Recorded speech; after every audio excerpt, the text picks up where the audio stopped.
Alright, good evening everybody, and hello Pinchy Scree and Hackross. It is time for another evening of Doom Wad playtesting. And one particular mapper right now is going to be very excited. And that mapper is, of course, Hackross. Because tonight, hello Hackross, we have a double header from Hackross to start off proceedings. Beginning with Rotier version 1.3. I need to put a quick time for this one. So this WAD is a short map and uses a custom version of Hackross text, apparently. Oh, we're getting fancy. We have a texture pack of our own now. And a beat. Oh, is that the new thing to do now? You know, Jimmy Tech, Hackross Tech, Pinchy Tech. What's next? Anturas Techs. Oh boy. So, previous maps by Hackross have been lengthy, but the two tonight promise to be shorter affairs. Complete, probably not without some quirkiness to them. Hello, Shakar. Missed you. Sure. So,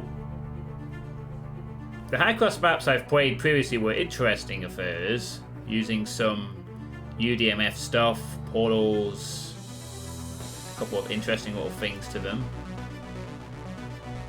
And it'll be interesting to see if Hackross has learnt anything from the feedback from his previous two maps. Also, you experimented more with the confrontation, so that's good. I'm going to experiment with the gameplay element. So, the thread of itself basically just says a short but intense map with 180 enemies and 5 secrets. And it is a UDMF. We are allowed to jump and crouch. We are allowed to relook. And that's it. Pretty much. So I think we're going to see a bit less of the weird portal wraparounds and more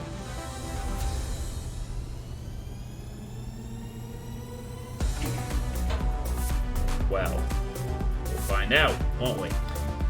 Right. So we better get on with this then. I think we're still on the default behavior from before.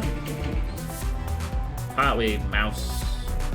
Should I use free look or can I get away with not using it for this one?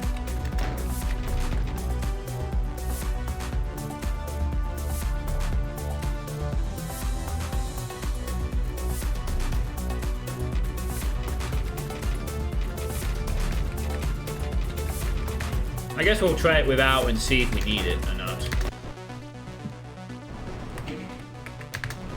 Okay, here we go. Hackross Rotier.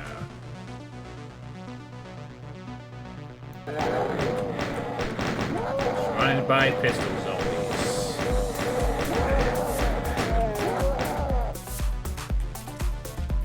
Okay. Wow, there's some clean looking textures here. Say.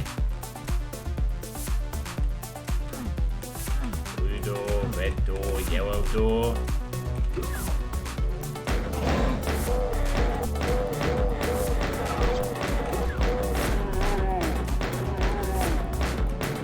Oh man, a lot of...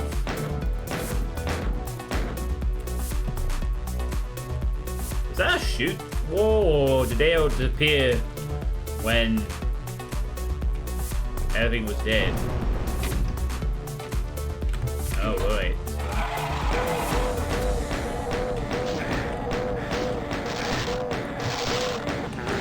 Really nice to have more than a pistol, but perhaps that's the point. Grief.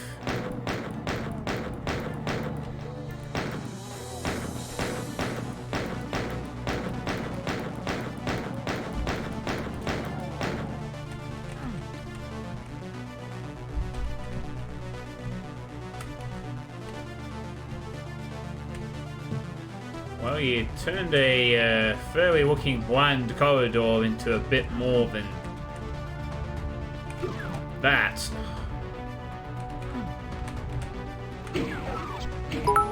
Hey, Lord Misfit, thanks to 25 bits.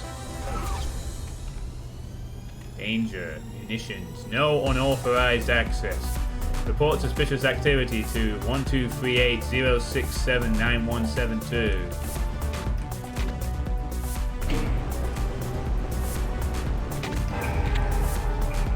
That's a nice keypad texture. Yeah, these are Hakros textures. And that was a secret, apparently.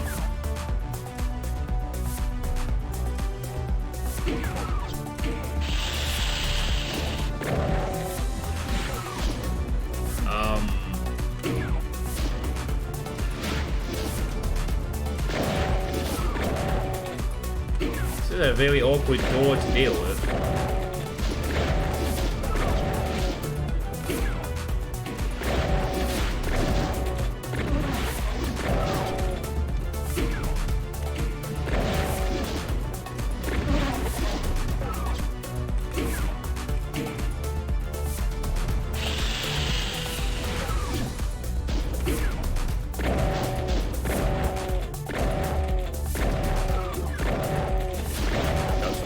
Wood on the cacos, nice. We'll use that swap out. Very nice.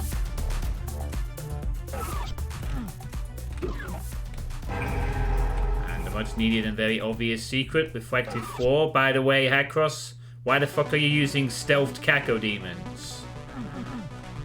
Was there any particular reason why there's two in a small room where they can't even be much of a threat?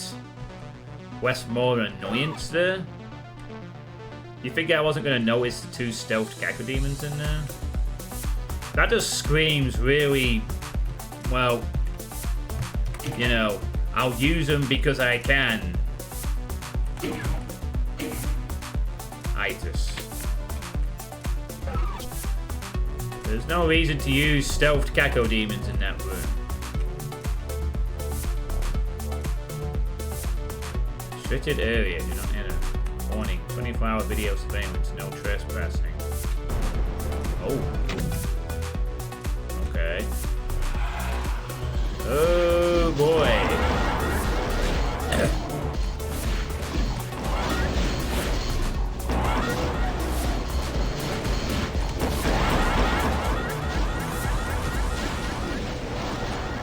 Now things are getting interesting.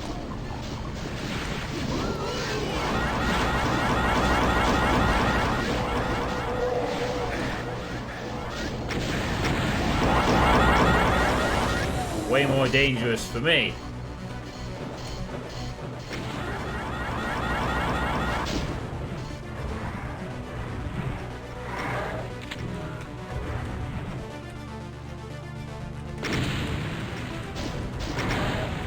Thankfully, these radioactive goop things are solid.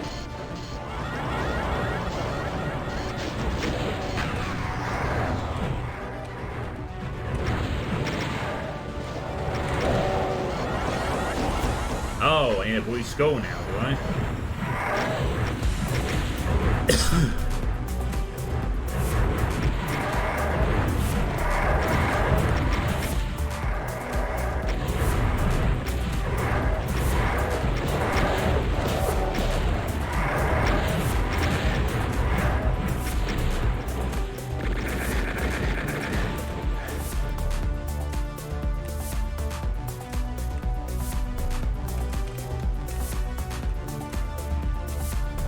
Yeah, what is the mini here?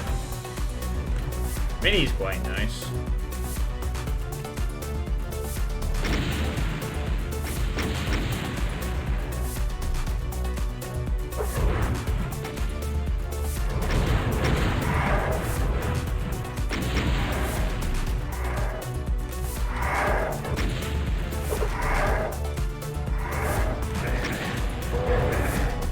Have fun with the spider.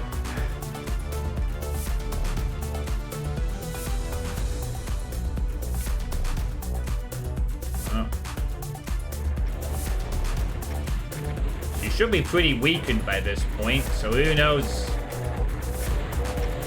Oh no, they're making the mistake of standing at each other's. Oh, one left. Can he do it?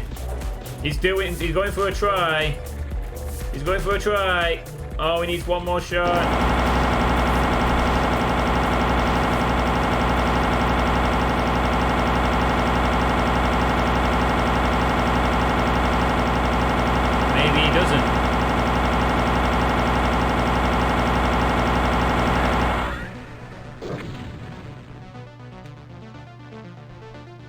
Wow.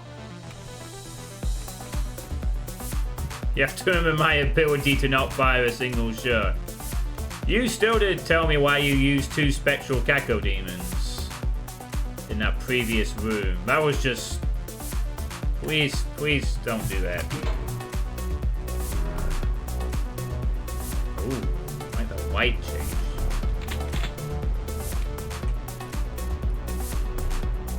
Well, to be fair, Hackross, you give me a room with plenty of space to work with. Is that a giant mancubus?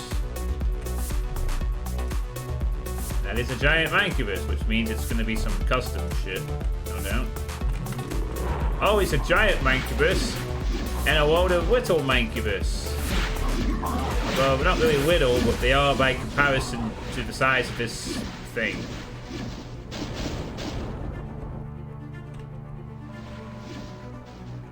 Daddy mancubus. Oh, he can't even fight his own... Wow.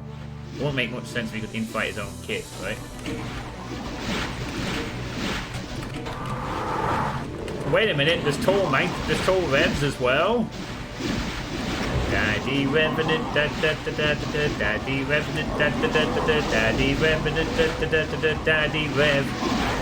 Mommy Rev, Rev, Mommy Rev, Mommy Rev, Mommy Rev, Daddy Rev. Alright. Tall boys. You made the Revenant taller.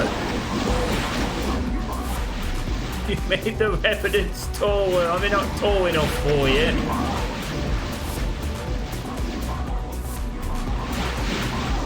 Oh, this is ridiculous. We got tall mancubus and tall revs now.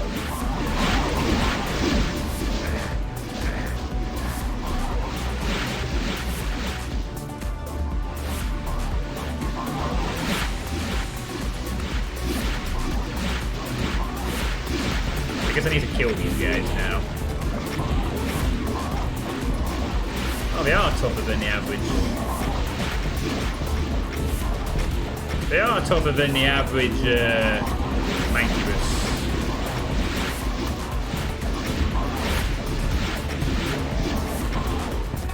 It's a mancubus family picnic. Rockets and barbecue for everybody.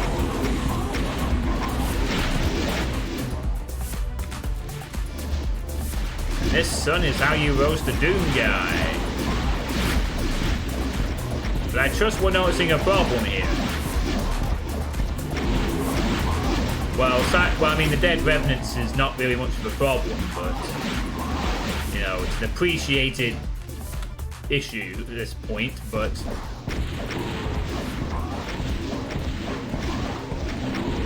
Stop killing my kids!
this one bit.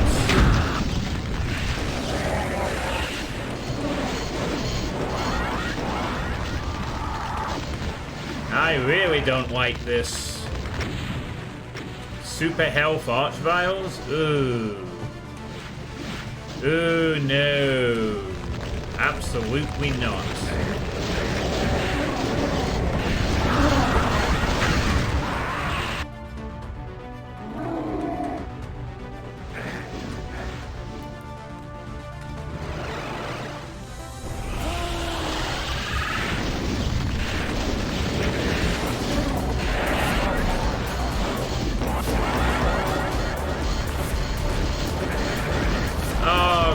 I need a God Spear for this. This is...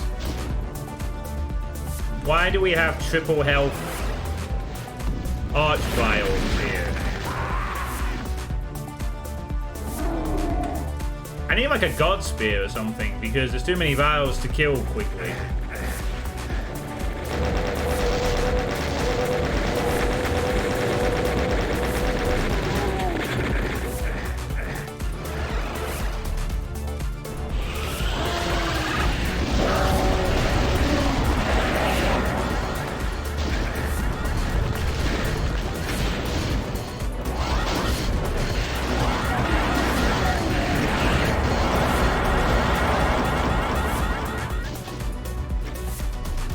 This is insane.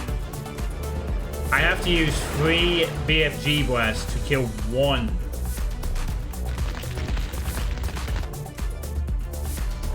Oh, this is quite something.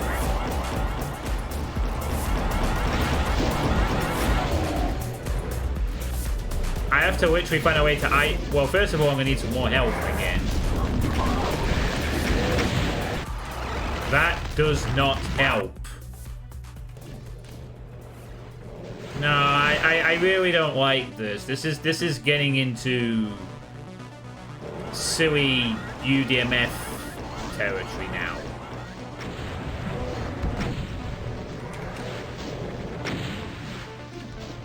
Spectral enemies, and now let's just make all the enemies' health bars bigger.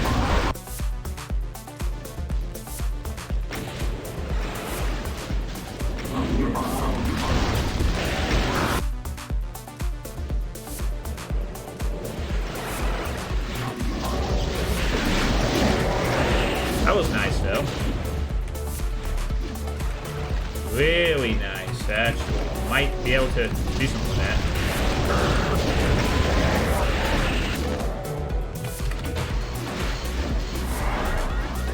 Nah, I think he was already wounded, though.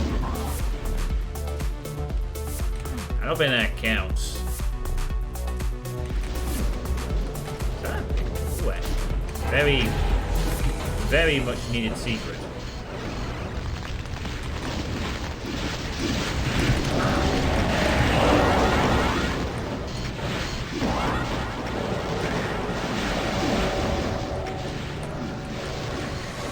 Alpha's invisibility is going to help much.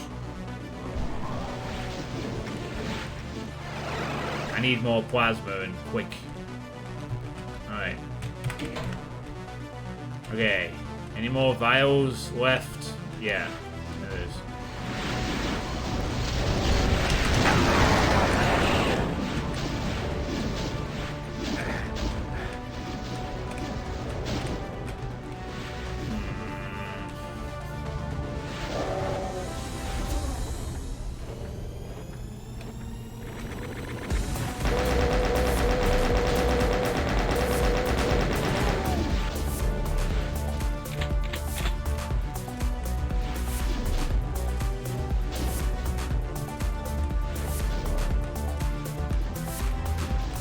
I think all the arch valves are gone, huh?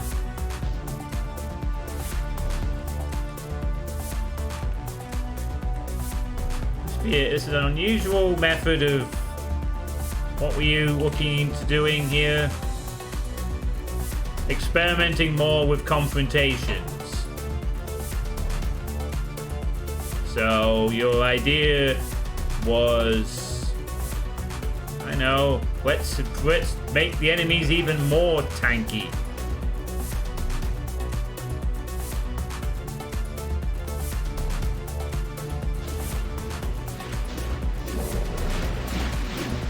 You just made the enemies more... You just chucked more health on the enemies.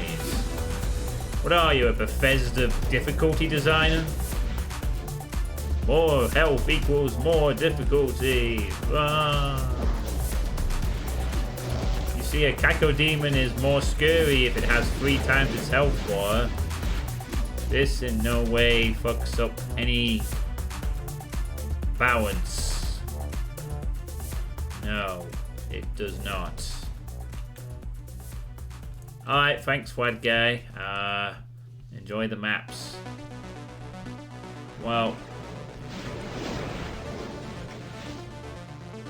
Or perhaps the saying should be, maybe you should learn how to do good confrontations with the vanilla monsters before we start delving into this kind of... I'd have rather you use custom enemies, to be honest.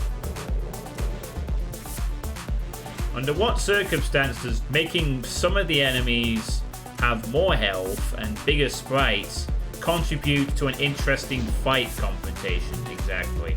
Other than the Archvowels now require 2-shot tactics to kill quickly.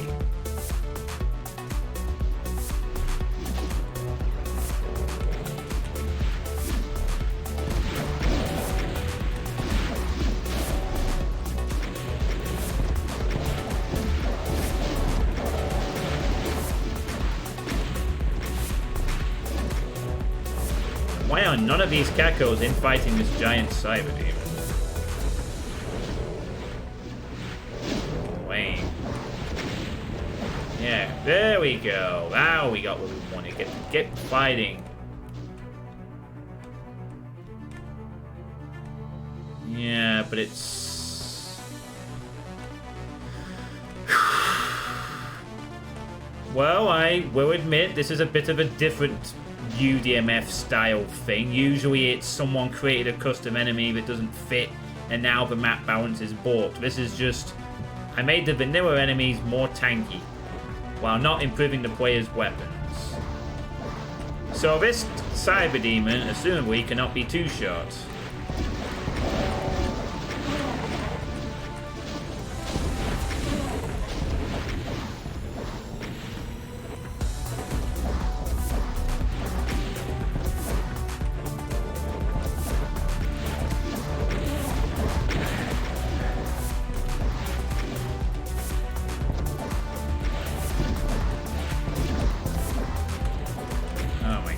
I don't know, it's a shotgun. Ah, it's so big. Cherry wishes that they could be this big. And still relatively useless. Alright.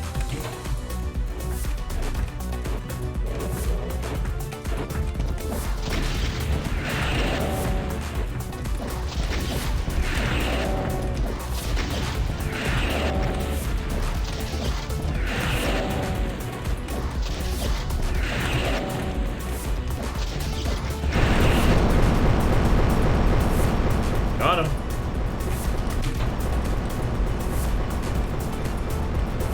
Two enemies left. The entire arena and its reflective floors are shrunk down. Oh, hi, guy. Oh, hey, you guys came off the pillars that you got stuck on earlier. Nice.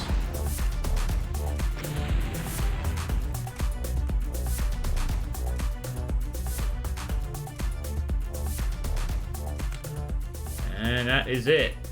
That is the map. In case you're wondering who made the map, it was Hackross. Hackross Road here presented by Hackross and Knuckles. Well, that's the first map done. We got another different map from Hackross to play after this one. So,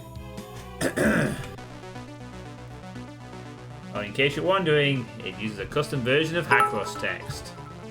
Not bad, but you didn't see the sky?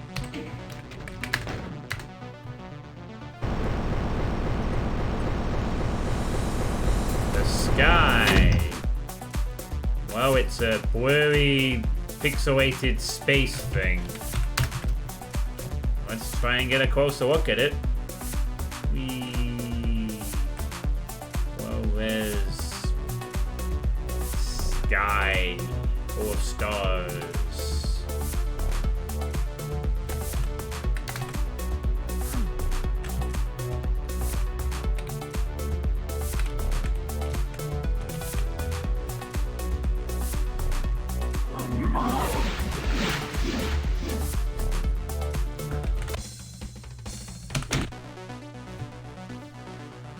Okay, well, that was that.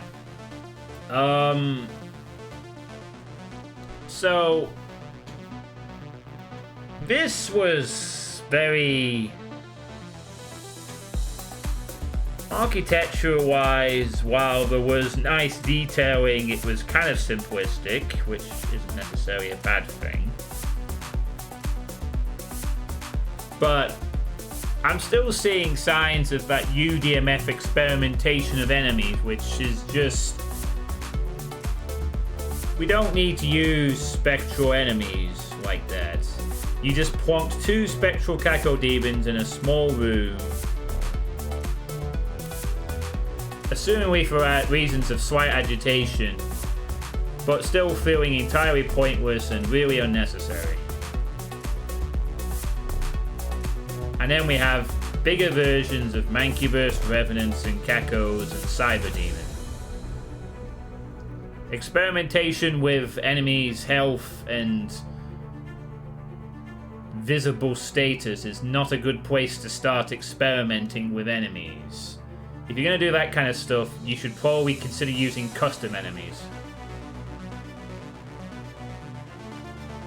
Or giving the player some weapons to deal with the tankier enemies, or accommodating for that in some manner, or, you know.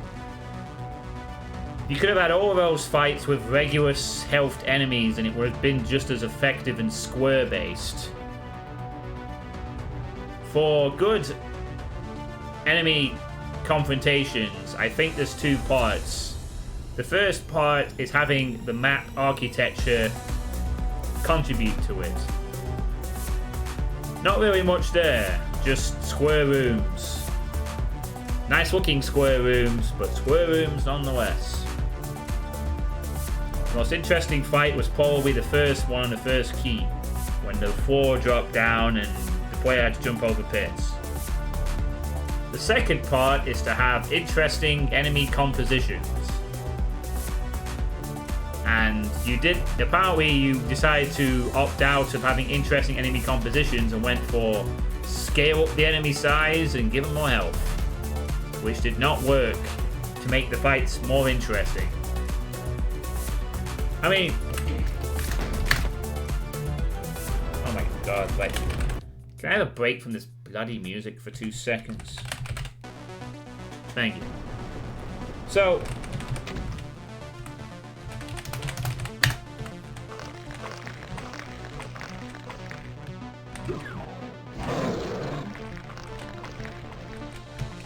just bear in mind, skip a bunch of this real quick.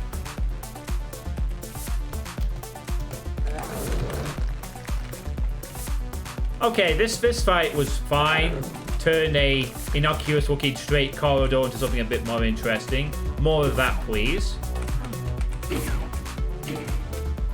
This room had nothing in it other than the secret shotgun. So, if players don't discover that, you're actually expecting them to deal with 2 invisible cacos.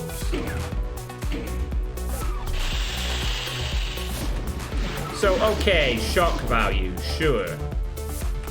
I kind of get what you're going to do here. You want to go for the shock value of invisible enemies.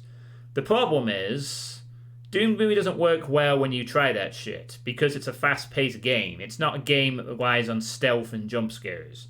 It's a game about movement. So having the player be unable to see an enemy and having to anticipate invisible things just throws off a lot of muscle memory. It's really annoying and it's fucking lame. Please do not use these kinds of enemies in any scenario. I really wish that people would learn this by now. Because they don't contribute anything. It just means, oh, I have to be more careful on camping the door now. Go into room, grab key. Oh, so here's the thing. You have 2 stealthed cacodemons, and now you just throw 2 regular ones. This is... Hey, Eljan, hey, Shavni. We're just sort of going over parts of the map I want to analyze a bit. So, really, this smacks of, I just put them in there because I could. So, you know, I've said that a dozen times. Oh, I just put a stealthed baron in this corner because I could. Alongside the regular barons that were also not stealthed. Not really that great of a follow-up, really. This room here. Okay, plasma room, going down here, going into this room. Ooh. So, I can already strafe around the enemies, but it's fine.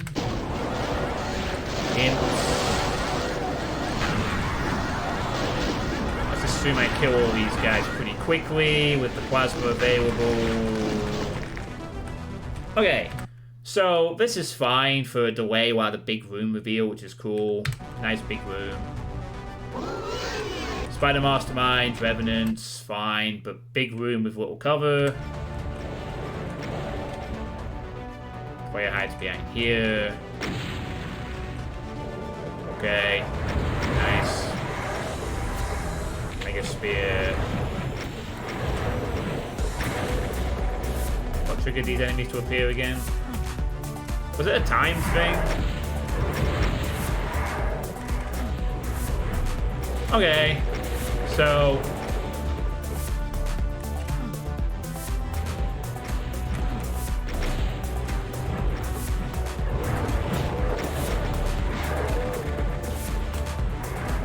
Oh, it's the next part of the room, isn't it?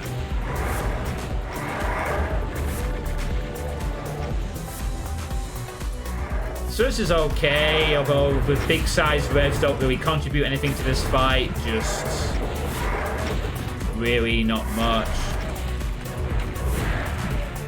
Alright, so we kill all them.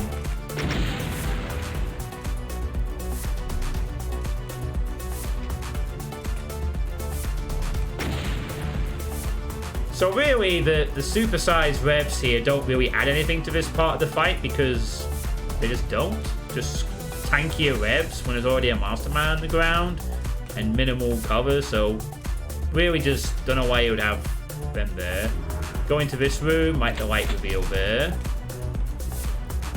Now this one for me is the one that is a bit where the tankiness doesn't really add anything. So, alright, now at this point you've got a big mancubus, right? Feels like this is a scenario where this could be a custom enemy. Hopefully it'll come up in the sky. Fine. Oh, there's a moon up there. Oh, that's nice. Back to the enemy. Back to what I'm trying to say.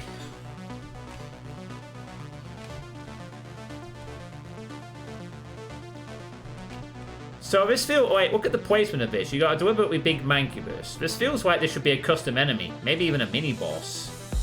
Like, maybe to fool the player considering the previous room, right? Big rev, big rev, big rev. Maybe it turns out this is a mini boss. When I first saw this, I thought it would be like a super souped up mancubus. But then it's just, it's slightly more tanky with a bunch more tanky boys. Press 2 switches. Now you... So let's just freeze the action for a minute. Thank you. That music was getting on my nerves a little bit. Sorry. Okay. So... I'm sorry, I need to... sorry, I need to go back a step, actually. Sorry, everyone. Okay. Let's open these up. Please. Okay. How you doing, Benjo, by the way? So, you've introduced the player to a big mancubus and a group of little mancubus. The side enemies consist of 2 super big mancubus, 2 more big super big mancubus, more Mancubus, a couple of Hell Knights, a few Tall Revs, super health charged. Other side, exactly the same. Do you notice what happened about 2 minutes into this fight when I played it? The room became full of Mancubuses. You essentially created the same fucking problem when you use too many Barons in these types of fights that you end up just cleaning up one type of enemy, but you did it with Mancubi. That's fucking impressive, honestly. You achieved the same Baron Slog clear effect with Mancubus. And what exactly are these big Mancubus contributing to this fight? What are these big Revs contributing? They're all getting cleared out pretty quickly. They really are. It just ends up being a bunch of Mancubus, some just taking longer to kill than the other. So if we play this out, let's see what happens. So we've got these tall Mancubus. We've got a massive amount of spread fire to deal with.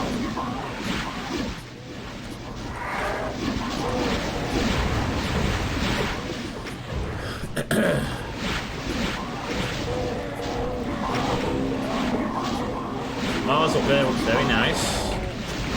By the way.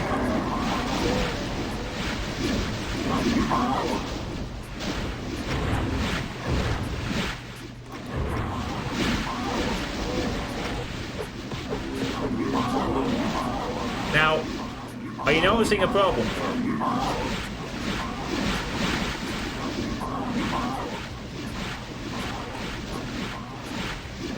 Yeah? Good. I hope you're noticing a problem. Mancubus, Mancubus, Mancubus, Mancubus, Mancubus, Mancubus, Mancubus, Mancubus, Mancubus, Mancubus, Mancubus, Mancubus. All that enemy variety has vanished within a minute. Even the big boys. So ultimately, this entire room is basically just a bunch of fucking Mancubus. And now the player has to slog through them and fire rockets and then spend 3 times as many on whatever the hell. Any of that. No, Benjo, the main thing is that Hackross shouldn't be using enemies that have 3 times the health. When they don't add anything except make the fight more boring. You know? I mean, I dealt with this fine, but it just took longer. You ideally want to be avoiding fights like this where the main result is one type of enemy comes out on top and you end up killing them. The only enemy types that this can be done with that can be considered entertaining is Revenants and Imps, because both of those die quickly. Mancubus do not, especially when you soup them up to triple health or whatever health it is. I think it's at least double, triple. You need pain on my nose and cybers. You need more enemy variety. Like, I think this would have been a lot more of a cooler fight, honestly.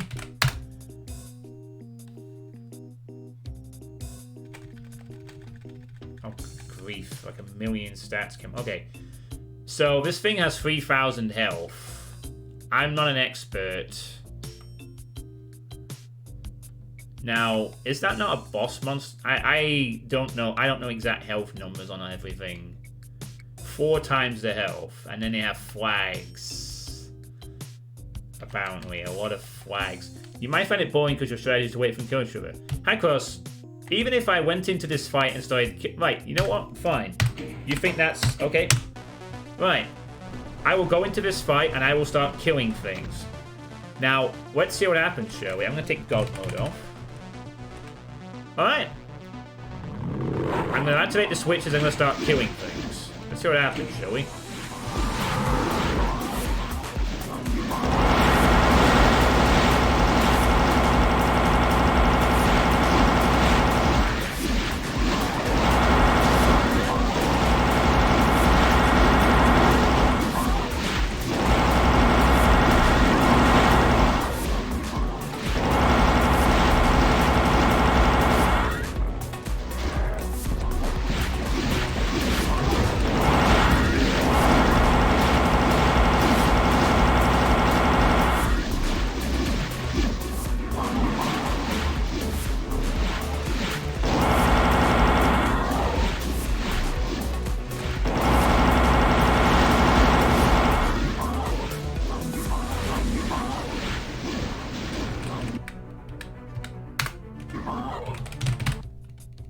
Gee, I wonder what enemy is still massively around in large numbers, even though I was trying to kill Mancubus while dodging them.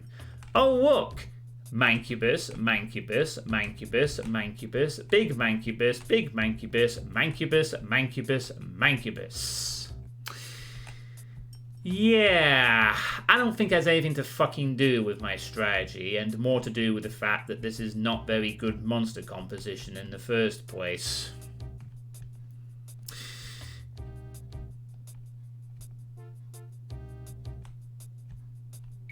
Mapping, yeah, and infighting is also part of Doom. It makes the enemies, if you want to see what Doom is like without infighting, play Winter's Fury. Or any map set that disables it. It is extremely infuriating when you have to kill everything yourself. It takes away from some of Doom's charm, in fact, when every monster now has to be killed by you specifically. The infighting is a critical part of interesting monster balance for the game. The problem here is that there's too many big Mancubus. You should really just remove... If you want this to be like a big Mancubus sort of area, fine. You need some stuff to prevent this scenario. I mean, essentially, if we ignore...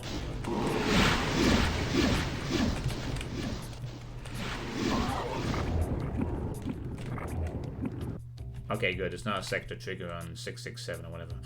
No, 667. Is it 667? No, the one that the Mancubus tag. Essentially, what this is it's a glorified version of...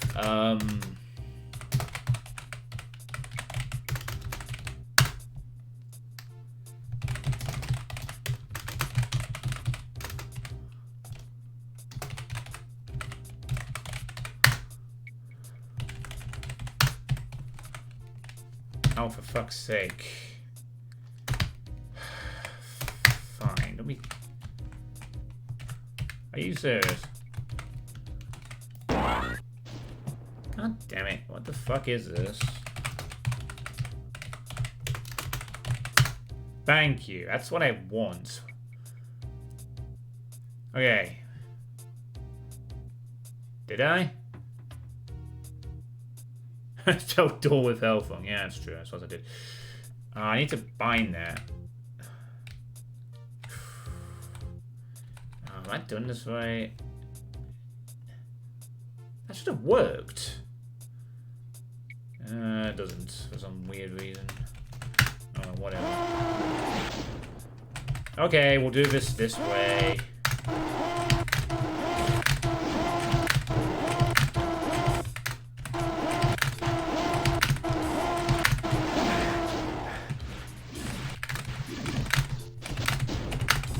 All you've really done with this situation is just create this kind of typical scenario that happens in a Doom map, except with a different enemy.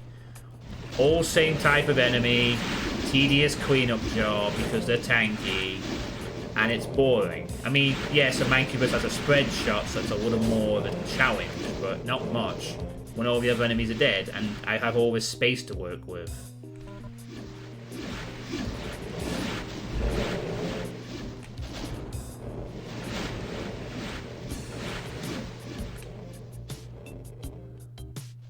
And, you know, I could kill all the enemies, but at the end of the day, a tanky enemy is a tanky enemy.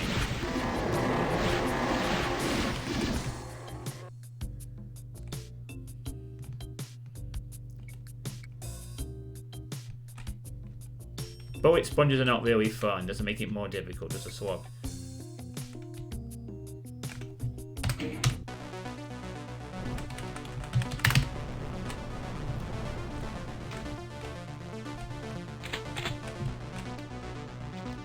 Oh shit, that broke a trigger. Whoops.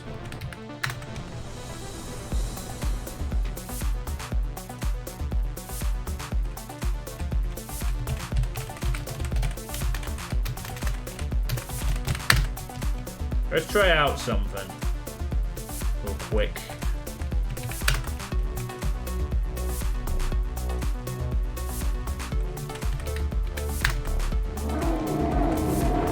So now we've had 2 cybers in early. Let's see if that does anything.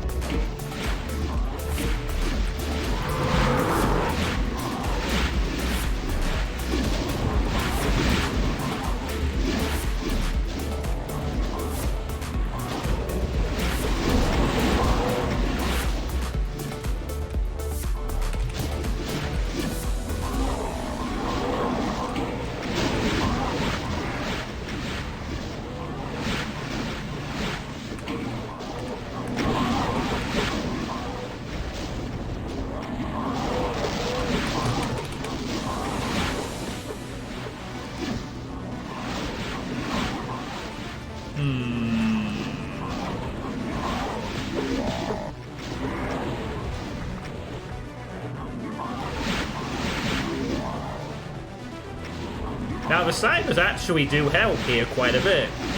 This makes us a bit less, still quite easy to deal with, but the cybers are contributing nicely to the cleanup.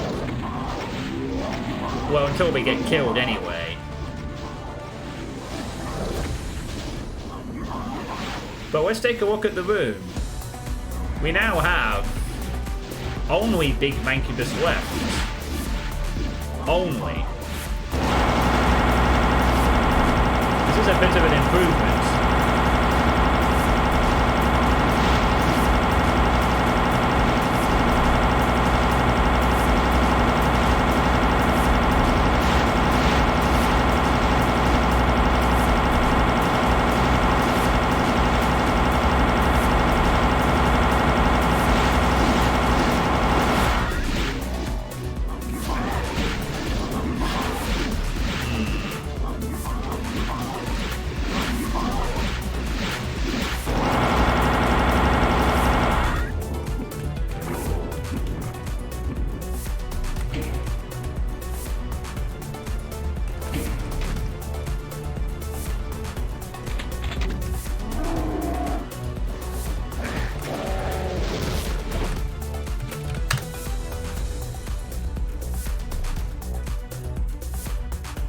Cyber Demon has 24,000 HP.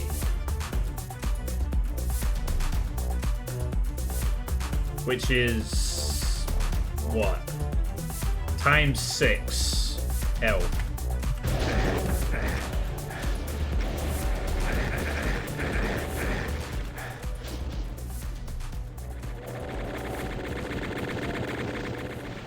But then we have these archviles that show up.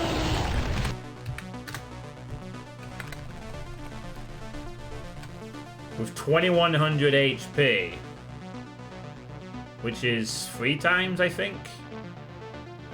These super healthy archviles really do throw off the player quite a bit too.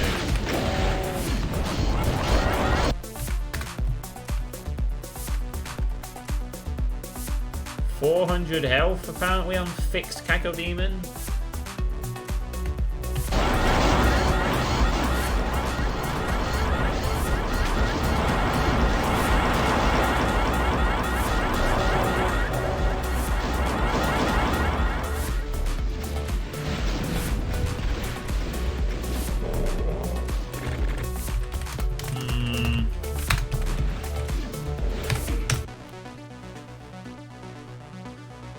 It just comes across as being awkward to me. You need, if you're going to change the vanilla enemy's HP like that, you're gonna have to, well, you're gonna have to adjust the confrontations around that. I don't usually take this long on a post-map analysis, but sometimes, you know, I feel it's necessary. Okay, next map. But still, I would honestly perhaps not be looking into messing around with stats. You know, either use some custom enemies and make sure they're a good fit, or just work on making vanilla enemies' fights work better. You know? This is not the way you should be proceeding, really. There's obviously a place to have beefed up HP Poet Sponge enemies, but they have to be implemented appropriately, well, and not just with these very basic architectural maps. I feel there should be more, like, it could have been really interesting to have just one big Mancubus or a few, and then have some, I don't know. That would also be my advice, is maybe work on making sure you can make interesting fights with vanilla enemies before you start going custom. Like that. So hopefully that's a load of hints for you. Alright. That took a while to get to. But let's move on to the next one. So now we're going to open up different map by Hackross. This is a map called Cold 1.1. This is still way better than the WAD with the super tough, super accurate hit scanners. Yeah. Perhaps. Alright, let's delve into this one. So this is Hackross Code. Sorry, I guess it's not Code 1.1, it's Hackross Code 1.1. I'm just gonna call it Code 1.1. But so this one is a simple but intense map that you have made experimentally. There is 150 enemies and a single secret. It's also UDMF, and we are allowed to crouch and jump. And that's really all the description we're getting from this. Oh my goodness.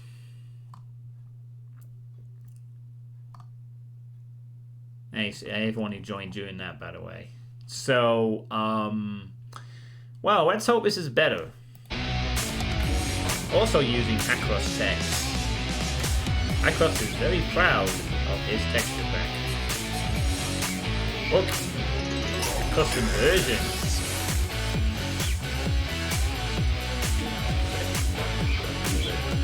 Alright, here we go. And we'll play with mouse look on in case there's any misaligned texture. Okay. And you really like your reflective floors, don't you? I'm just able to. Ow.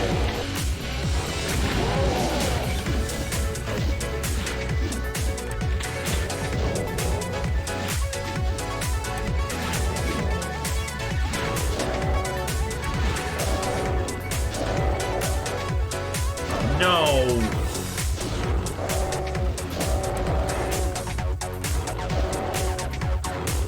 The big piggy.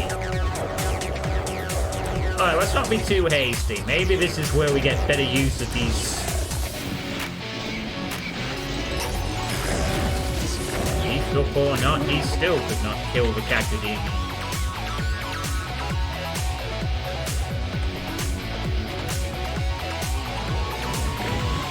Oh no, why is there a big chain gunner? Why?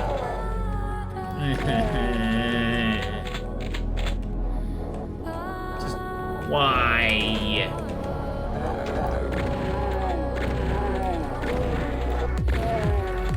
This one. We found our one secret. Yeah, what is the music here, Hackross? I don't know if you answered it in the previous one either. I may have glanced over it. Music kind of loud. Let me scale it back a little bit. I like this light effect. It's nice.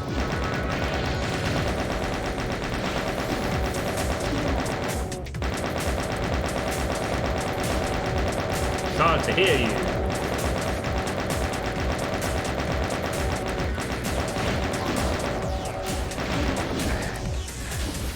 Min damage. Nice.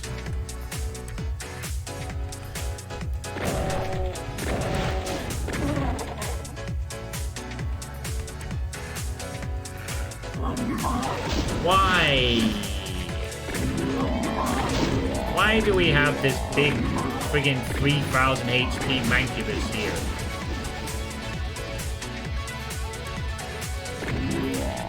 What purpose does this serve being so tanky like this?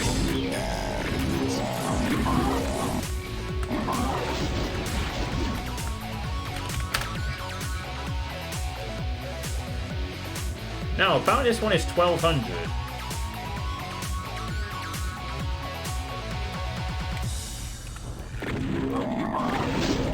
HP.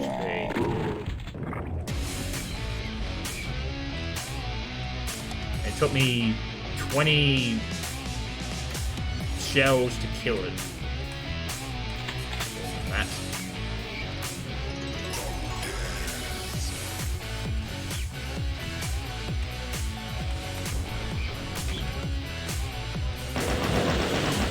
I swear to God, if I see a spectral enemy in this quad, I'm going to scream. Oh, okay. Yeah, big man.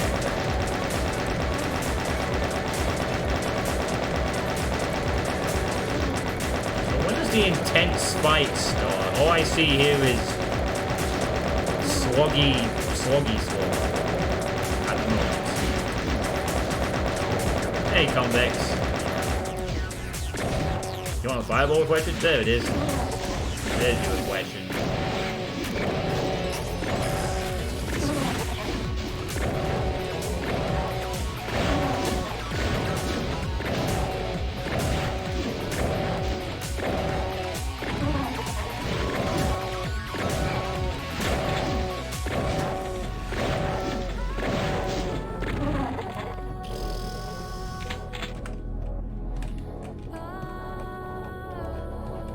Oh man, ammo is stacked up in the...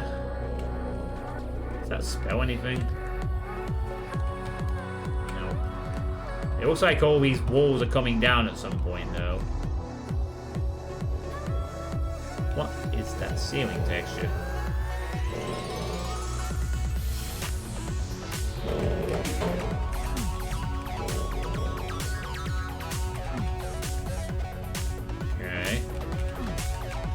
Red card, need a yellow card, need a whiskey drink, you need a vodka drink. How is... Oh my... Hey, a super shotgun, alright. Finally. Thing that I didn't find the... What?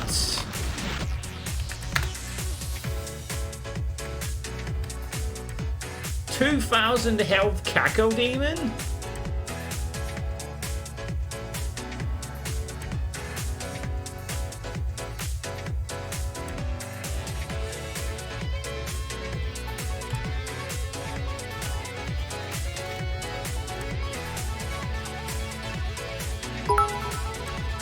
I'm sure it was Hackeros, I just didn't find the secret for it. Thank you for the 100 bits. Just fuck up my muscle memory more, why don't you? This one doesn't even look super sized either. It's a normal sized Cacodemon, it just only has 1200 HP for some reason. For fuck's sake. Getting ridiculous. 3,000 health fixed Baron of Hell. Okay.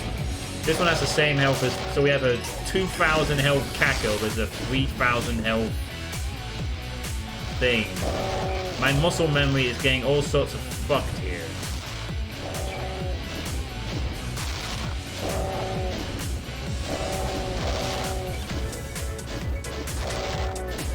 These don't even look like...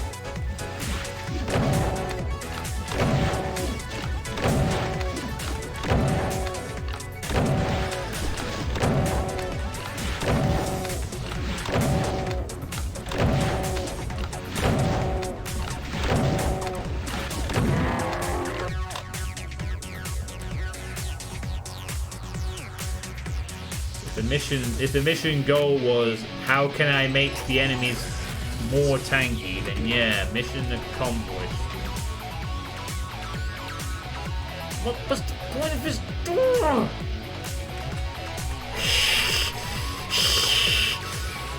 A yellow door but doesn't do anything? What? I keep in mind the yellow key was in this room. And I go in here and yellow door. Poof. What?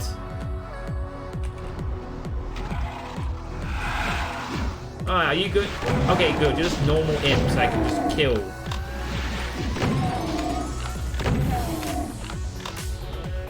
Shavney says I have to calm down. John-sized cackle on her hands.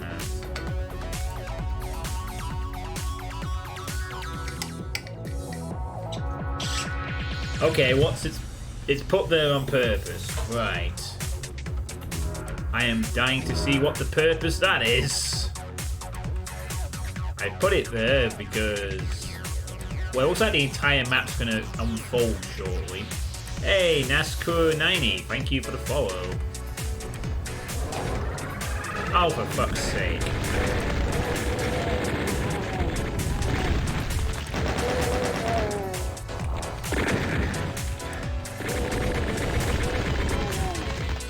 Ridiculous. Oh boy, a supersized fucking arch file to deal with. Just what I need in my life.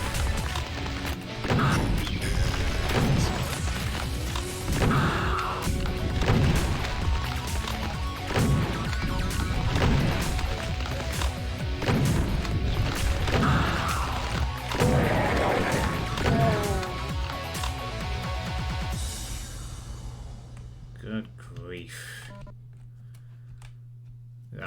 I would have checked its info, but I preferred it to be dead. Fixed vial, health, too bloody much. Maybe secret in the hallway? Well, apparently we've found our one and only secret. So we ain't getting jack shit anymore. It's intense. This is intensely disappointing.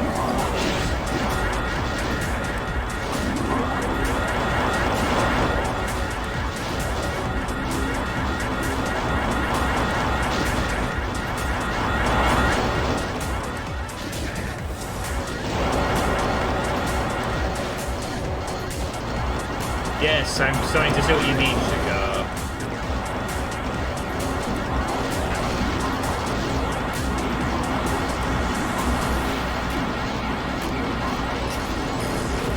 So fucking odd.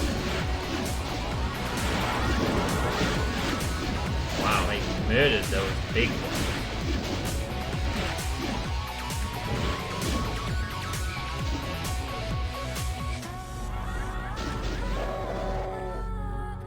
Go get them. Na na na na na na. What is this music, Shavni? You haven't told us yet. I don't think. No, you've just remained very quiet and not answered the music question again. A great mapper does not reveal his secrets. Yes, sometimes I wait for them to kill each other, sometimes I don't.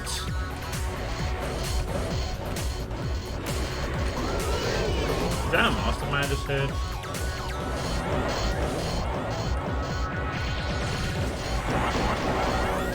Do I even open this door?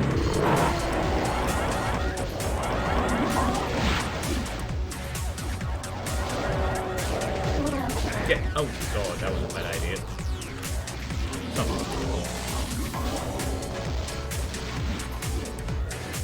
Imagine Iron Man, I can eagle these maps. Well, maybe I am running this next month. Maybe I'll just put these maps out there. It was a big mastermind.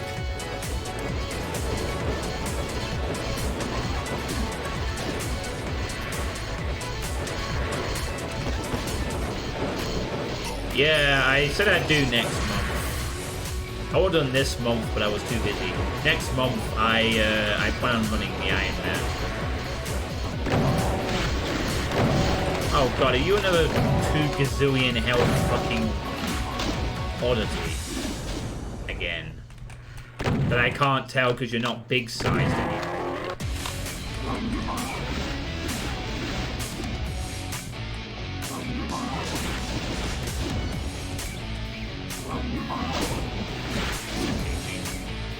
I really would like this mastermind to do some instant fighting.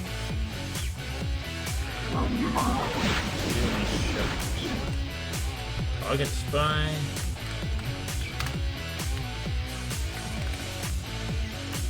Oh, I flagged the imp.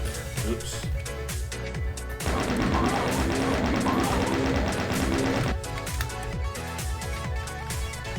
$1,200.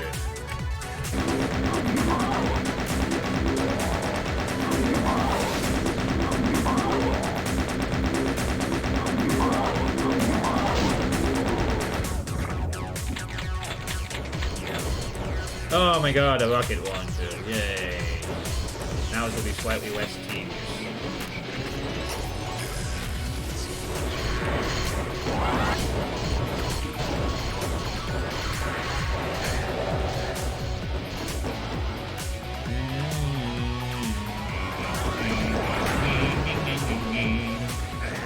Plasma guy. You. Try it.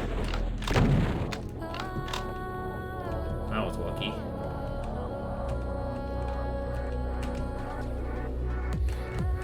Lucky me. No, I can't. Now it really is throwing me off.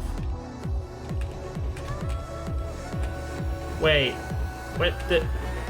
What? What? Okay. This happened. Going back into the map. Sure. Maybe it all reveals itself at some point. We'll come back to it in a bit, I guess.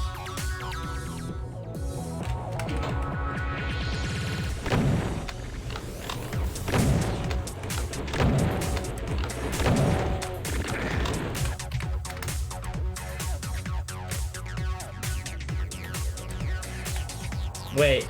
Oh. Can you just stay there for a sec? Thank you. 6,000 HP. Is that normal?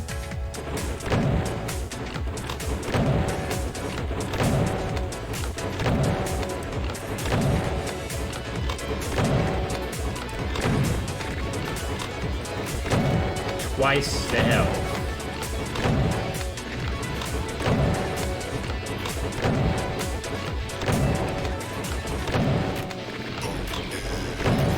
Yeah, might make a slight challenge.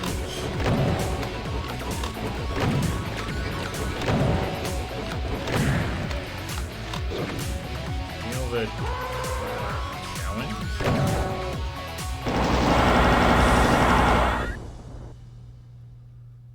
Oh man, that was challenging.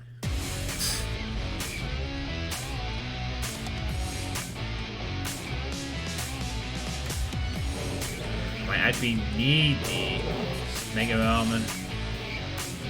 Run out of health kits. Oh wait, this wall just lowered by itself? Oh come on, there's another fucking art file already. What is this shit? Good grief. No, please don't res all the big things. This already took me about 5 years to clean up. I really don't need another one. I really don't need you to be here, Mr. File. Please just fucking die or something. This is getting very silly.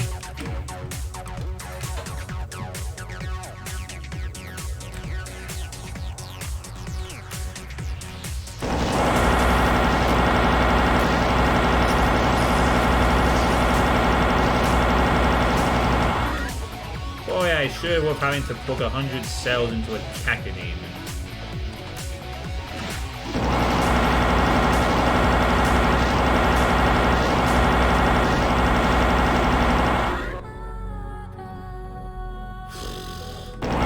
Oh my god, a regular enemy.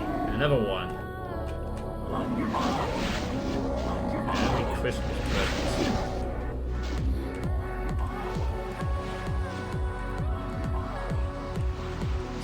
Boss mines are annoying to use in mapping. Yeah, they really are.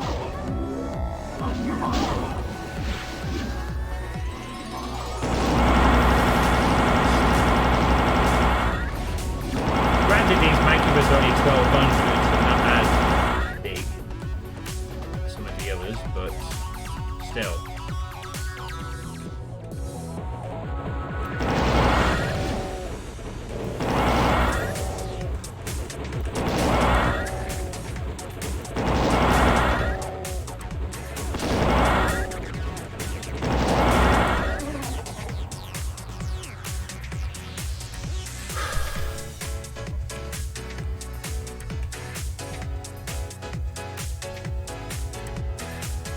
The textures, this Hakros text, whatever it is, does look quite nice though, I will say that.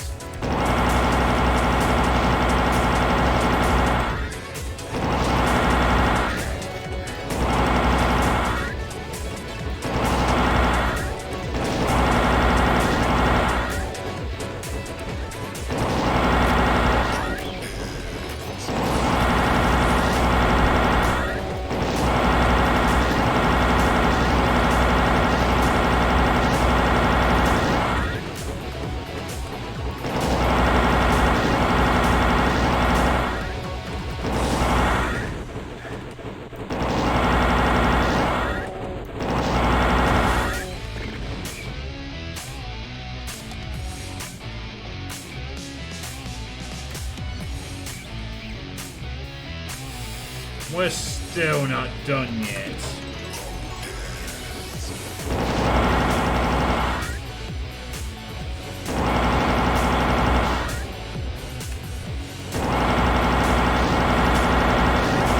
There's a Mega Spear right there.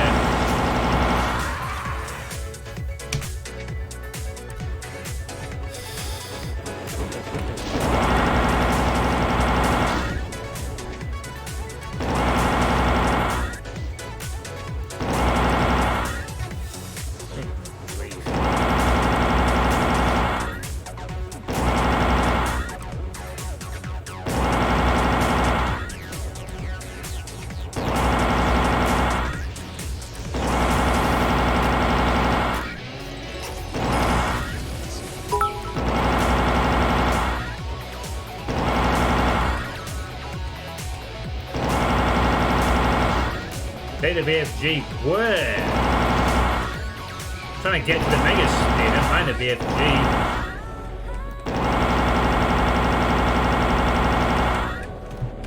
Oh my god, how many fucking more health does this thing have? Jesus.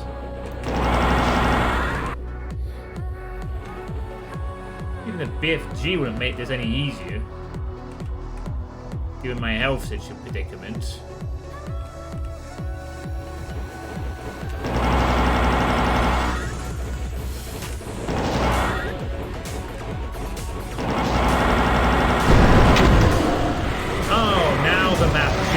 Open up. Wonderful. So I get punished for trying to end this early. Like, oh, now the entire map decides to open up immediately. Yeah. Now that the player has just barely dealt with my stupid supersized spider, here's the rest of the map immediately. Now if I get the Mega Spell, I'll be alright. Fucking die.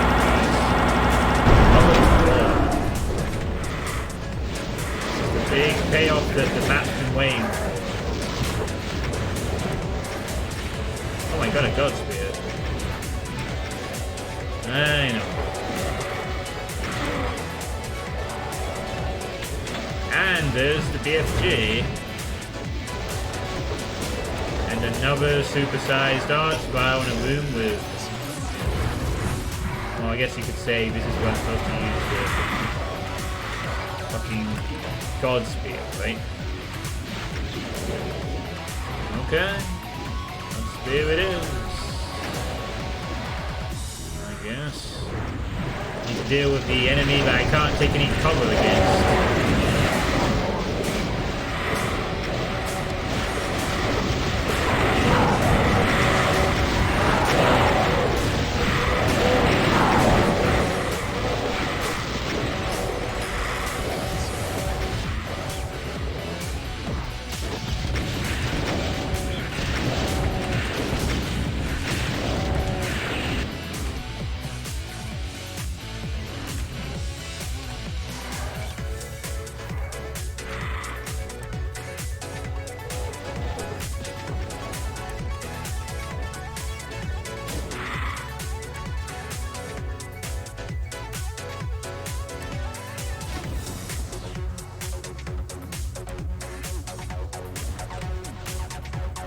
Intense map was promised and it was delivered.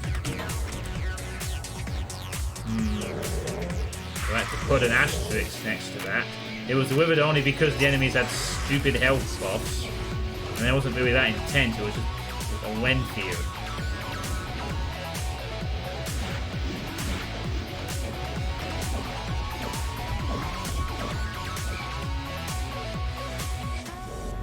This is not intense.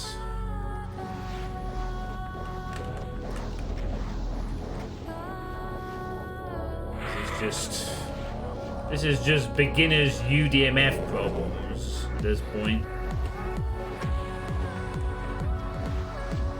I do like the texture pack though. It's something. Even the BFG isn't going to be much fun against these guys because they have a bazillion health. This takes all the fun out of two-shotting one of them. I'd enjoy that.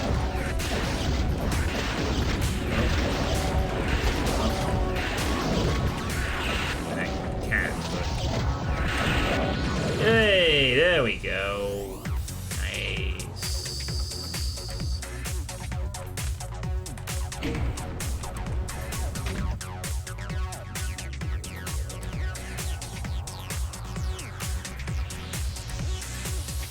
I wish there's only one archbow in here.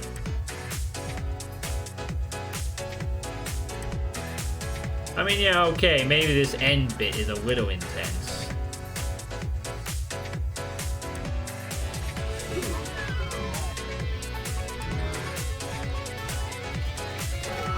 Oh, tutor area map shows nothing.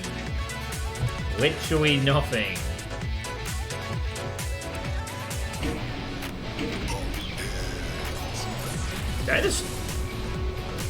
I kind of bought the whiff for a second there.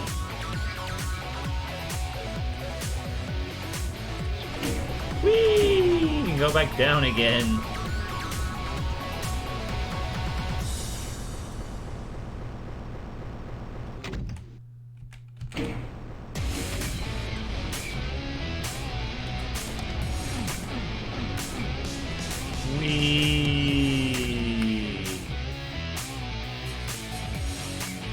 What?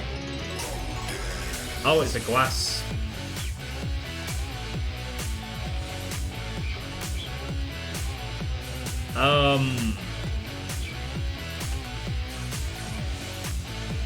QR codes?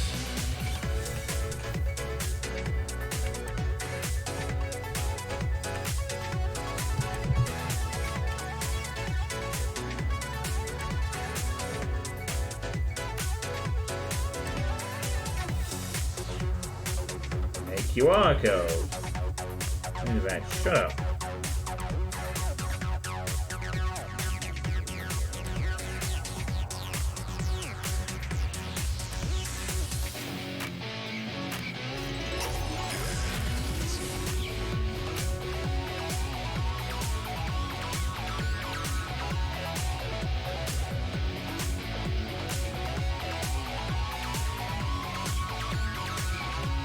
It's not actually showing anything for me. I don't know if it's not working for me for some reason. I don't know why.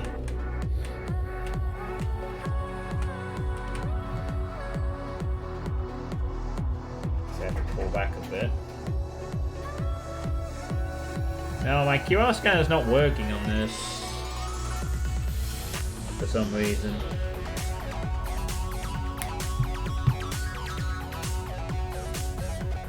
It's kind of a cool idea to have that. I mean, good luck players noticing that, I guess, but...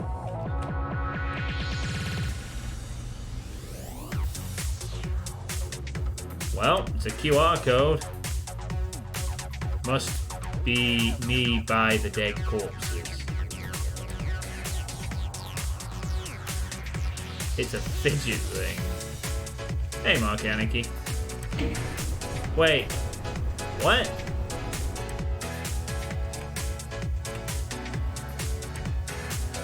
Oh, what? Oh,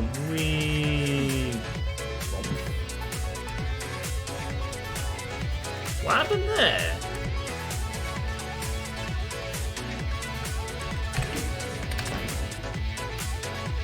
Oh, something broke there, I think. Let me try that again. I didn't realize I'd have to save scum and exit switch.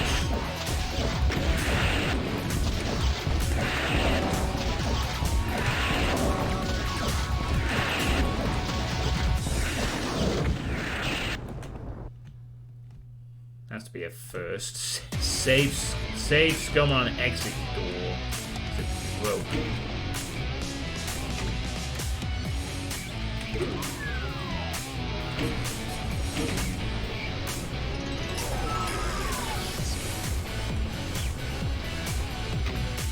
Okay.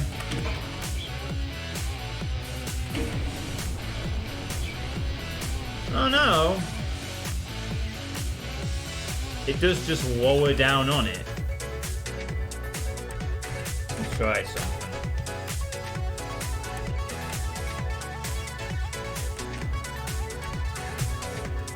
Maybe that transparent texture might have interfered with it slightly, I don't know.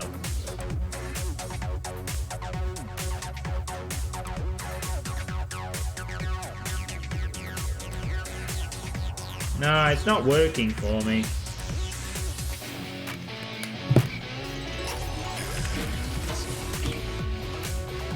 This is not working. So I press this. Okay, so that just lowers that up. Oh, you're supposed to shoot it. Okay. It's the Hackross code that doesn't work.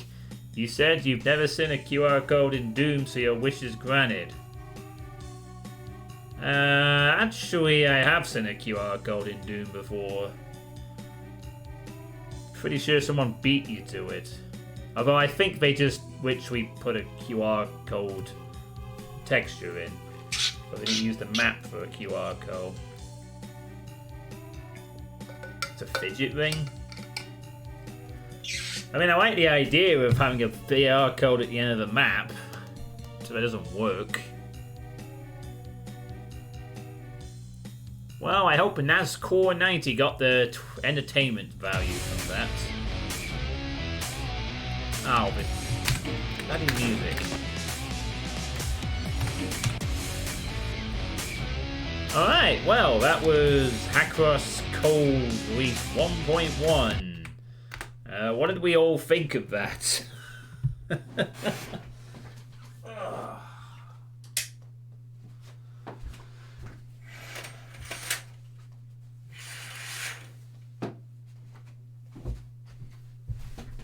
Still digging them. Play with mods next time.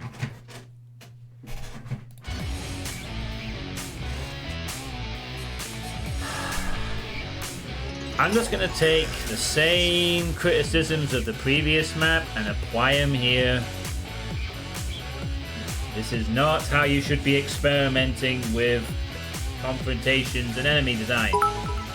Don't worry guys, the $1 million prize for Read the QR was already requested. Oh wow, thank you very much for the 1,000 bits. Hackross, much appreciated. I like the idea of it leading up to a code at the end, but it's just a shame that we have to deal with swaggy, beefier enemies in uninteresting fight scenarios.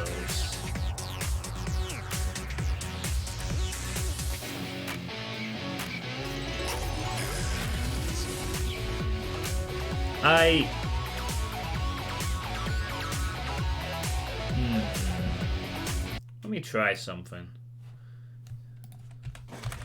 I wonder if Shazam works on the PC. Identify songs in seconds from your web browser. Can I just not, like... Ah, fuck it. Can I just not identify this without needing to... Oh, forget I'm not downloading it. Here. Never mind. We don't want new stats, we want imps with new caps. Caps, yeah. So, again, the main thing here is that there's just...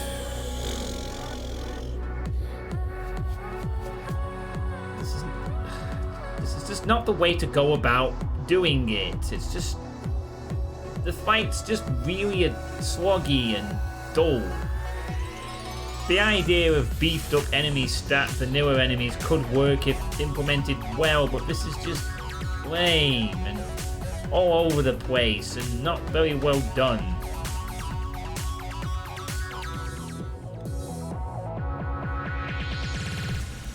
So, you know,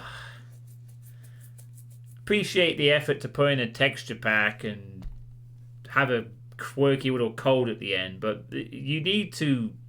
I'm going to be honest with you, Hackross. I'm almost tempted to say, go off UDMF, make some boom maps.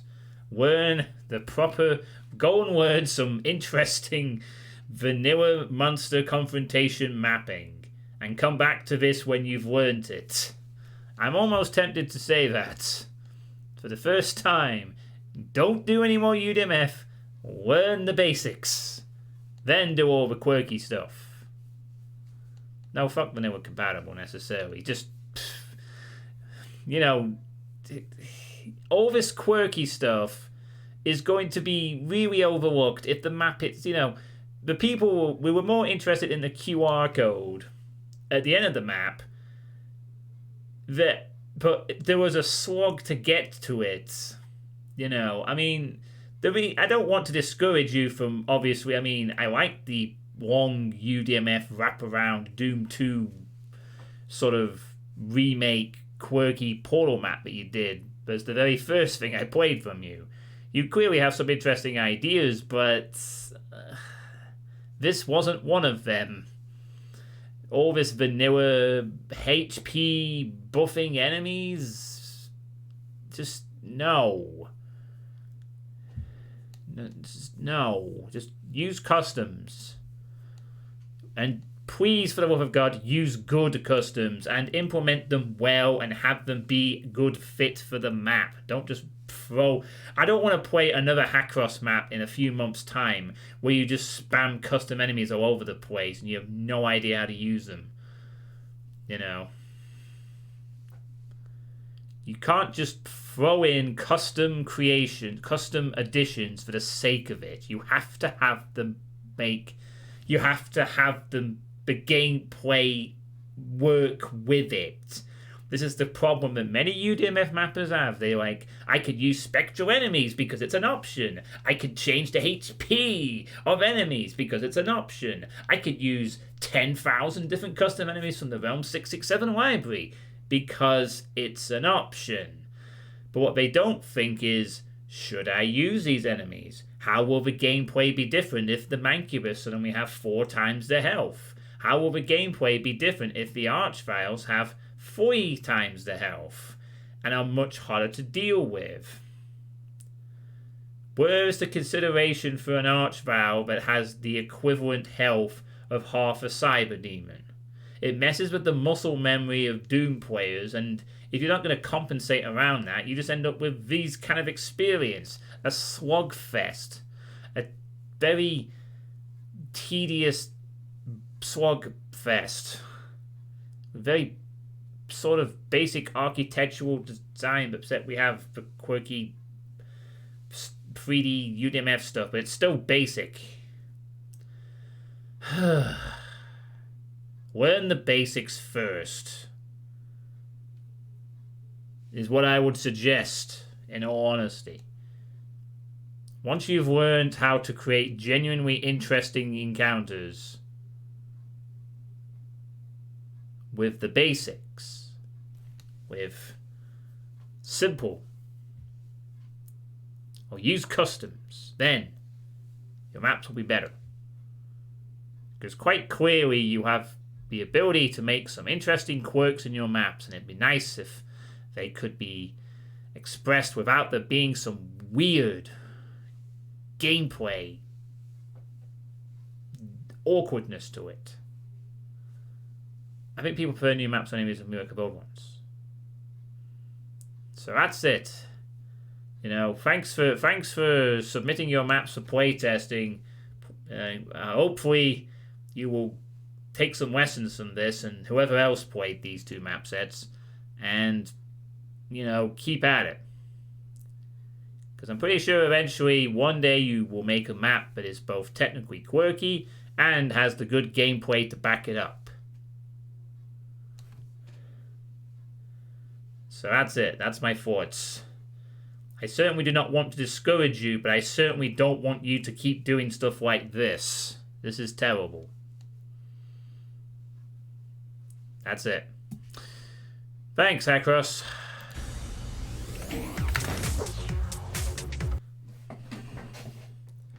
Alright. Now,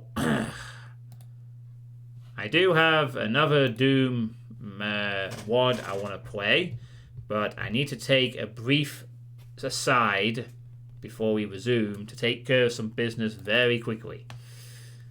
So I am just going to very temporarily take these away. I want to take care of something real quick in between because it's time limited. So only take me a few minutes. So So a legit question here related to the game. When that DNF 2000 week comes out, this is the first I've heard of it, Misfit. It's the first time you've met. It's the first time I've even heard of it. I don't know. Would be the answer. Nope. This is seriously the first time I've heard about a 2001 leak. Yes. I've not been looking at Duke Nukem stuff. I'm too busy waiting for TNT Devolution to come out, Maximum Project to come out, and playing Dead by Daylight and being busy. Wow, I didn't know about it. I don't know if I'd want to play it. I don't know. I'd have to look into it. It doesn't seem something that interests me, to be honest. If I want to play some other Duke stuff, I don't know. Maybe I'd try the Manhattan Project. Or some custom Duke mods, or Ion Fury's Aftershock, which is coming out in summer, I think. That could be interesting. Right, sorry. So, for a brief moment, I'm going to do a quick bit of poker, but it's not going to be very long. It's going to be quite short, but I have a time-limited thing. I will explain why. I've been so busy, I've not even had time to do this for a few minutes, and it's time-limited. So one of my awards is a $2 spin and go ticket, which expires tomorrow. Now I was tempted to do this tomorrow, maybe, but I don't know what time tomorrow it is. Oh, it says 23:24 Western European time. All right. Well, I could have this tomorrow, but whatever. I'm gonna do it now because screw it. So I'm very quickly gonna play some poker, and then I'm gonna go back to the Doom playtesting. There's probably going to be playable release in June, so I'm only going to work. Well, I guess it'd be interesting to see what it's like, but I'm not expecting much. Really. So, it's a $2... It's a free ticket, basically. So, it's a chance for me to win a bit more money, possibly. So, I only got one chance. So, I'm going to try and take this chance, and we'll see what happens. So, let's go there, I guess. So, I guess I could enter a $2 game. And, oh right, it's a spin and go flash, so it's even quicker. Oh god, it's a real quick one, is it? Is that right? Let me just check. Yeah, it must be a super fast one. Okay. It's taking me to... Alright, okay. Well, let's see how we do. I won't need my chart or anything because this is a very quick format where you essentially play in a three-way game, blinds go up quite quickly, and random prizes. Okay, so I guess we would play now. I hope it will classify on the ticket. Just check.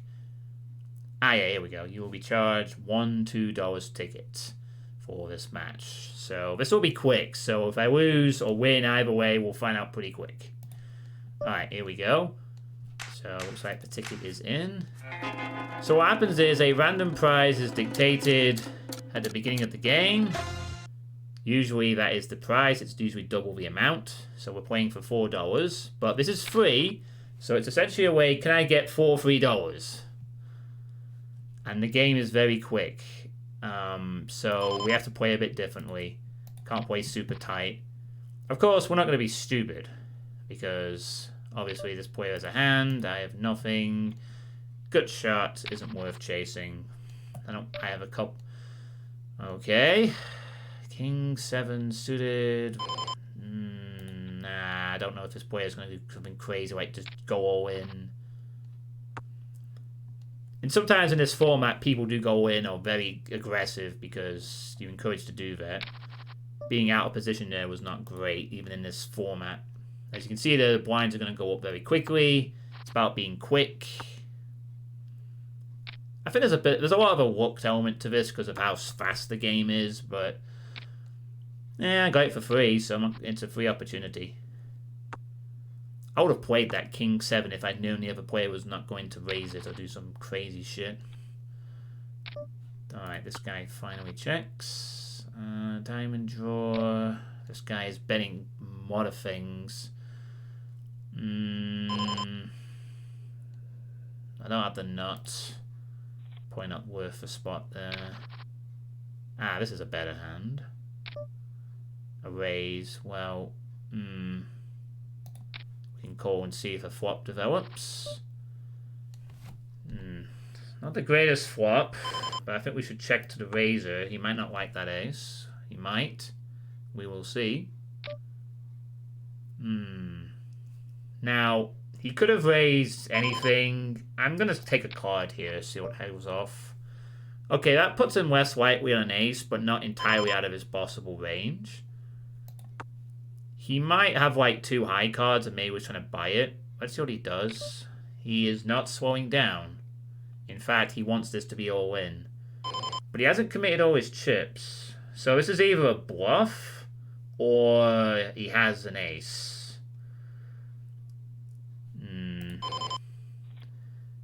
I don't really know. It's entirely possible he had an ace and was just betting for value. But that was a bit odd. Yeah, of course, this guy's just gonna fucking raise every hand. Yeah, okay. Well, I'm gonna grab an first ace, I go all in, I think. This guy just wants to raise every hand. Oh, there you go. Now he's gonna fold. Because he's gonna encourage this kind of all-in strategy. Oh, look, an ace. He's gonna raise. Nah, I'm gonna go all in. Oh, well, I actually have an overcard. Just need to fade a queen or a king. Bam. Oh, look. I'm going to call an all-in with queen, king. I mean, that wasn't a terrible hand, but, you know. That's the kind of aggression you got to do at this, because it's fast. There we go, we're in. I won't bother with music, because this is quite fast-paced, so we'll be out soon. Yeah, this player probably just hit a jack. It's fine. You won't have to be stupid. I'm not really used to playing the spin and goes either. I prefer the longer tournaments, so... But I know before my era is play aggressive. How many more aces left? Oh my god, I've hit trip twos on this flop. I've been very profitable. But it's queen deuce, you know. It's not really much of a hand. Jesus Christ, dude. Well, at least we know now you're the kind of person who will raise with 2 high cards. So really, sometimes an ace is good against this player. So, we don't have to go crazy. I mean, the blinds are going up quickly, but we're not in a situation where it's like we'd have to shove desperately, necessarily. What? Is it the same deck? Yeah, you play with the same deck. Oh, wow. Ace-6 against the Queen-8. He went all in with a pair of 6s. Oh, did he just call? Okay, so this player's used his aggression one time. Ooh, he's got to hit a king. And he is gone. Oh, heads up for $4 against Biter 240, who is going all in immediately. It's the same. It gets shuffled, Chagar. It doesn't just... it gets shuffled. Yeah, I was trying to raise there. Oh my god, he has a better ace. That's disgustingly unlucky. Need to hit... Oh, fuck it. Well, whatever. It was a free game. Yeah, that's the problem with this format. You just get lucky, you win. But to be fair, I only won $4. That was shit. I don't play spinning goes. Spinning goes are just luck fests. Spinning goes are just something you play on the side when you just want a quick fix. I don't really bother. So, didn't win, but we got a heads up. So that's not bad. Right, back to Badoom. Hello, Mamco. How you doing? Back to what we're really here for. Thanks for that, chat. Just taking a very brief aside there to play some poker because I had a time limited. I got it for free, so you know I didn't lose any. I didn't lose $2 on my bankroll, and I will be doing some poker streams at some point. I need some practice going into the. Okay, so the next map I'm going to be playing is not Hackross creation. It is something different by a different mapper.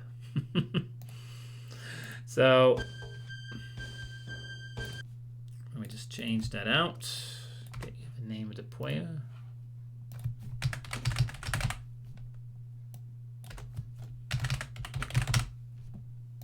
Alright.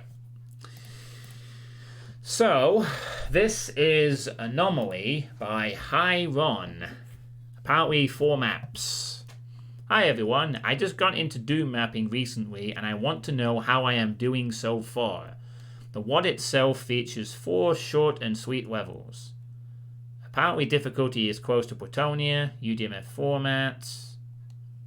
The WAD has no jumping and crouching, and I used to feature do WAD textures and music in some levels, until I realized that it was a pain to include the textures for others. I have replaced them with the Doom 2 counterparts. Okay. So we are once again in the UDMF formats. We'll turn mouse look off. We'll put the music back to its original volume. Okay. Sorry, I'll just show the compatibility for the sake of the mapper. It is default with visible players off. Alright, here we go.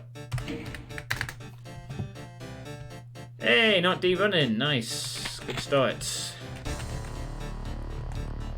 is apparently going to open up at some point. Into the easy Doom map. Doing bad, I'm afraid. Just kidding.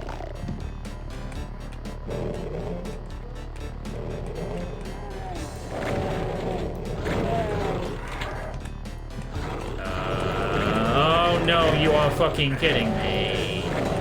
Oh, god damn it. I want to speak past these fuckers.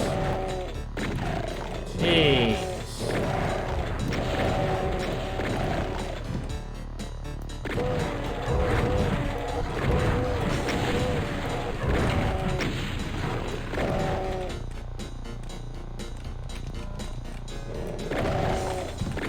Alright.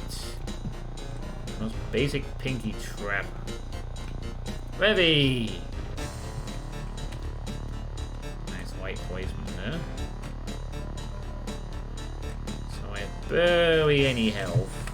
Not a great start. What? Oh my word! This. What the fuck is all this? Dear God, he actually went all the way.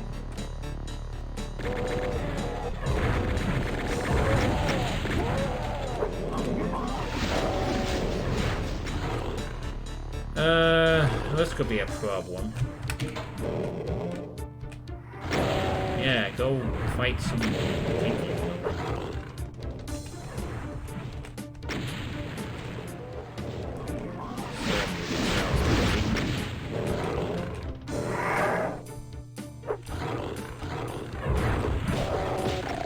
Nice. I'm gonna have to actually get some infighting done here.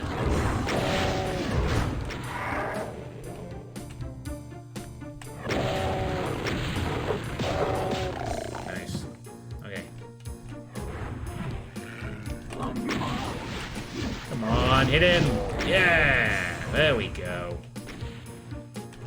Get in fighting, you schmucks. Ooh. We're not too surprised at that outcome, considering.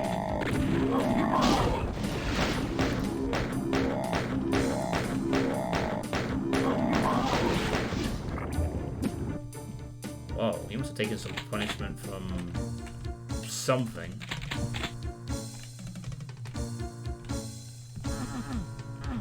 I got so lucky to survive that though. Immediate hit scans.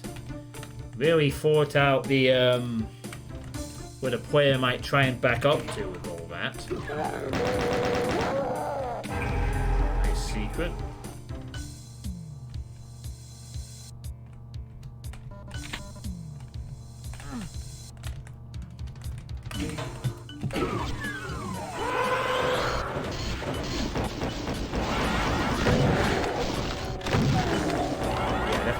Yeah.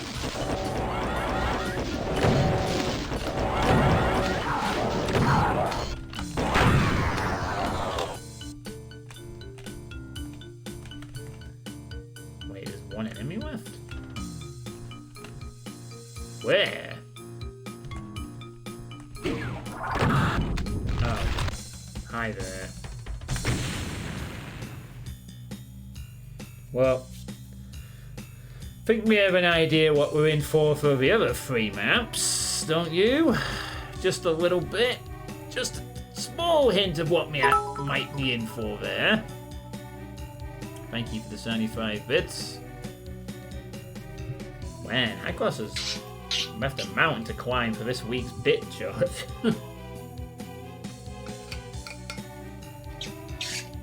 $21 in 2 days. Very, very generous.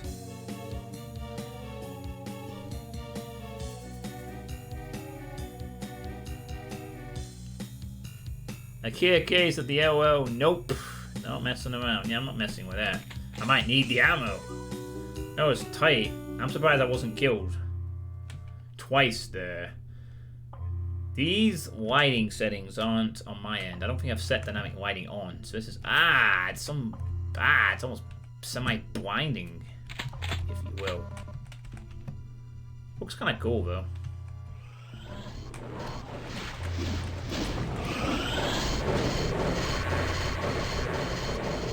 This music.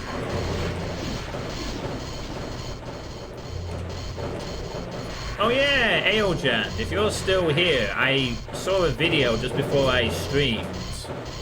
Apparently there's a 5.7.2 patch for Dead by Daylight which changed the Ghostface music. Again. Has it fixed some bugs finally? Does fucking Rancor work again?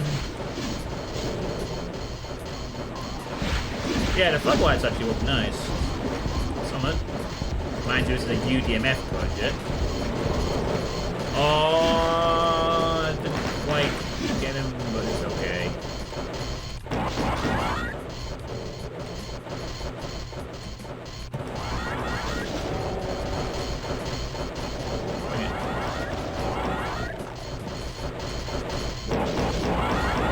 Use them to kill some specters in the field a bit.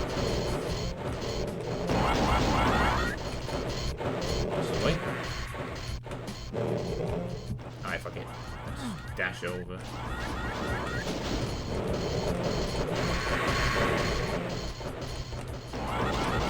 Whoa.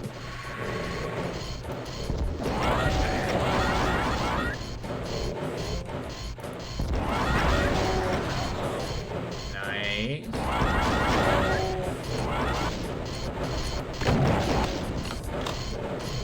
Might be safer to use the S. Oh right, yeah, I have a backpack. Why am I being so cautious about the ammo there?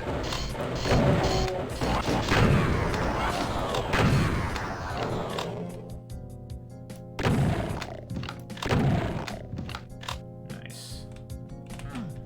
Alright, weird fog lights, let's go.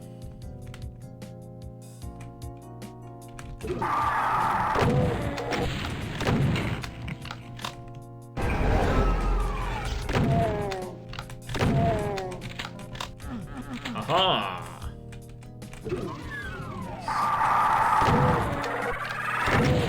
Oh, you are fucking joking. You get the fuck out right now. No. No.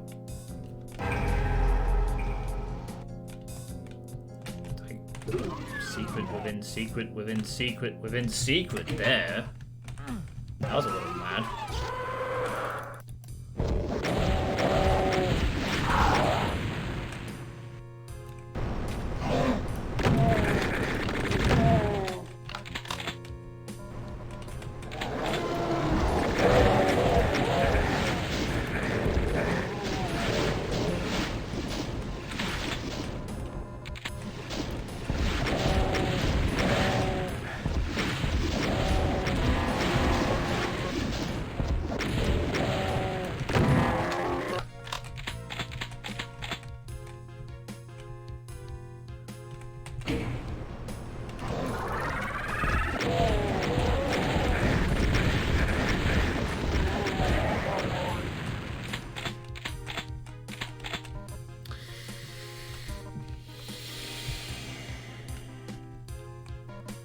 I don't know how I feel about an Archvile with no real cover there, though. Or this Force Berserk pickup.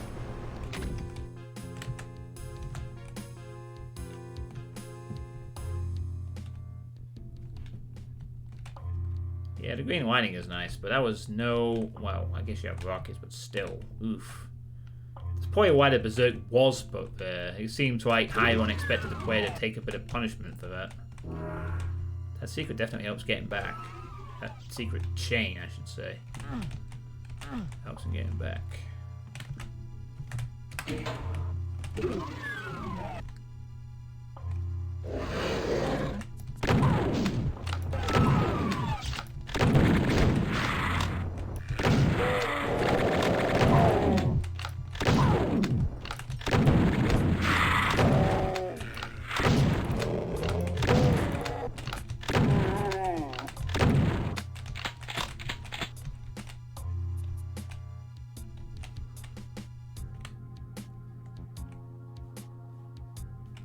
Nice decoration.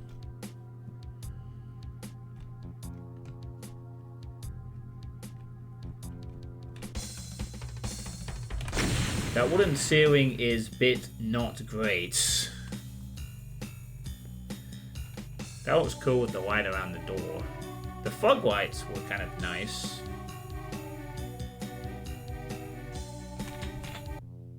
Music D_E2M4 not found. Okay. What do we have here? Oh, wow, the lighting actually made the Kako look a bit different there.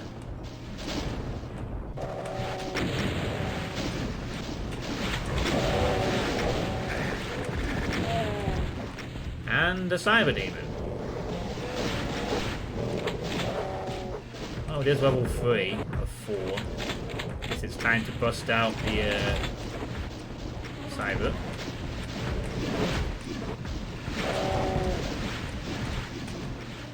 Can't hold that Cyber long anymore.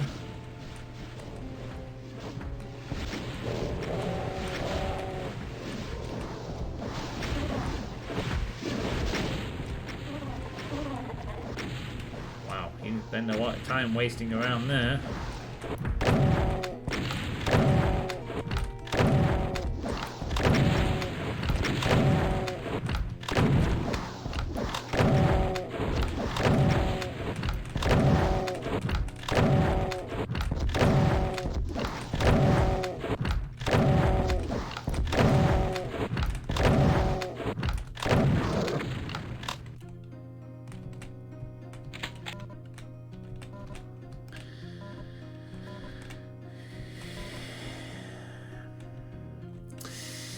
I'm not sure how I feel about there just being a Cyber here, to be honest.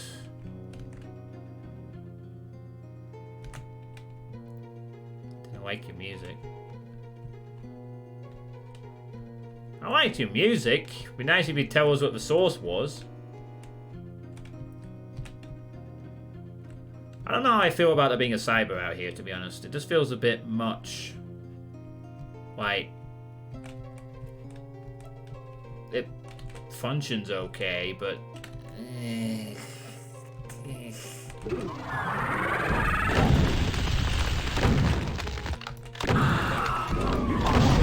Oh god, please tell me that door stays shut. Because I have no cover out here. I mean, there is cover, but it's like fucking one pillar.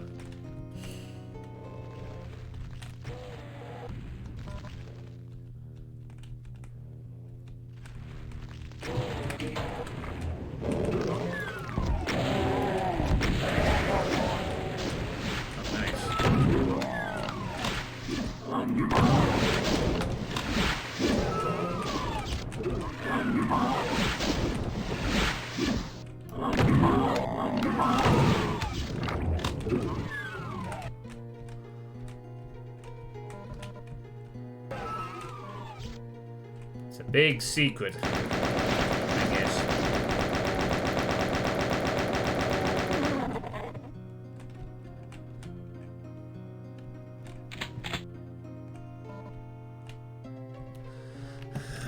One pixel pillar is all you need. Anymore is just godling. I think you'll find that is very not the case.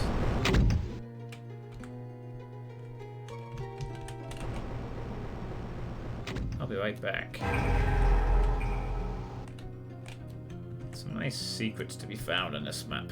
I do like, especially when I'm having to deal with Revenant Dodge Party Part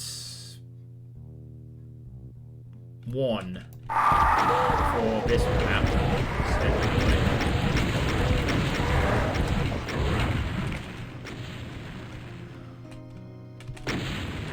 Oh, it is exciting.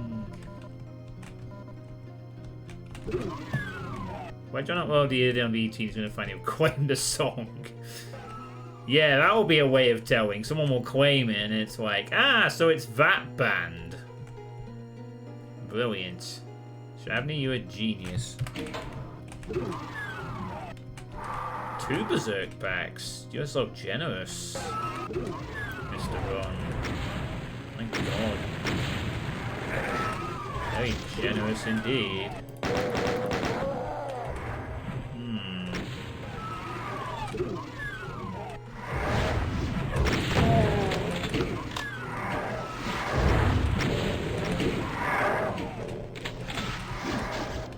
Oh. Okay. Let's see how things go.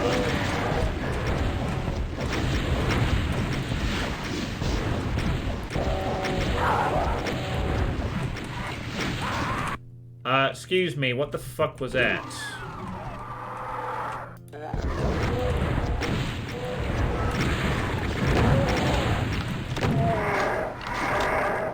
I apparently missed the part where a rev projectile just appeared out of fucking nowhere. You guys already... Oh, maybe I have an explanation for it. Right. Somebody actually posted they found a song named that way.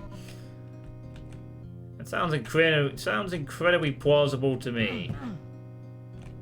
You know. Oh, that's what that does. Okay. Let me guess, Mega Armor on this side? Nope, Plasma works too.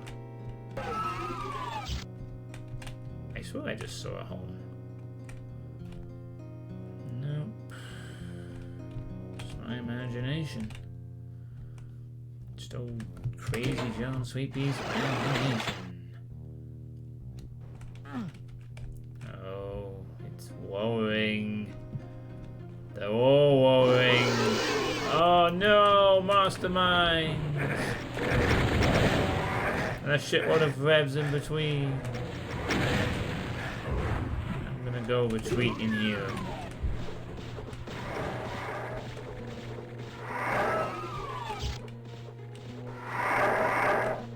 I'm scared.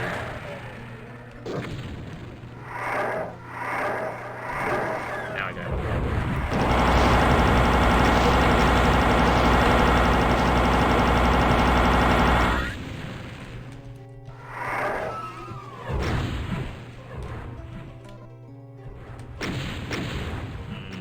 Well, we should kill this guy.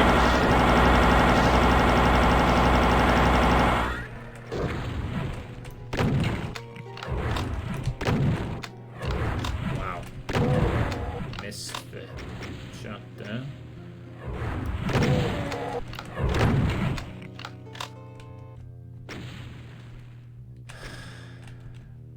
Thank God these torches are absorbing hits.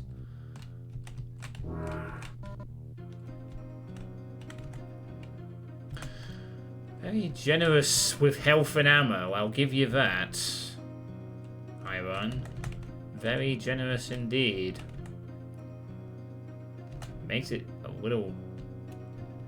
Well, there's no cover from the masterminds here, so I appreciate it. Now...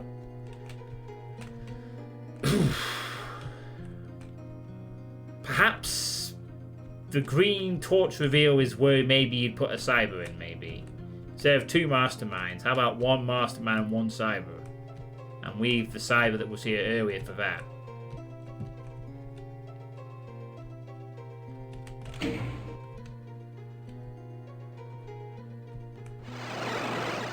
The exit is back at the fountain? Interesting. Room is too big for the amount of monsters too. Yeah, it's not really a good idea to have massive hit scan monsters with little cover like that. I mean, there was the 1 pillar, but... whose map is this? This is Hiron's. Is the text? Oh, the text is there. Yeah. This is Hiron's anomaly. The first 4 maps.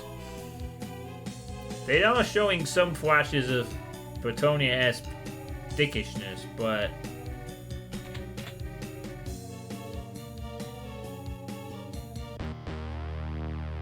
what's like Bretonia gets easier once you get over weapons. Your arsenal. Yeah, I always put the name in the top left.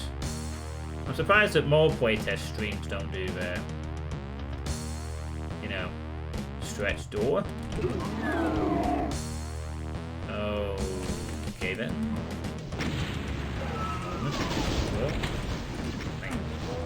Okay.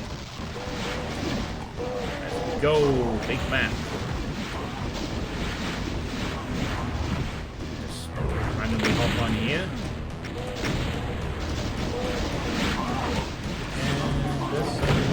And kill all these things. Maybe I need to be dealing with these things over here. If I can get to them. Kind of a problem. Thank you for that, brother. Excuse me, coming through. Where's the other one? No, there's a second one. There it is. Oh, for God's sake. Hold up. There we go. Too many spread shot fireballs. Too many spread shot fireballs.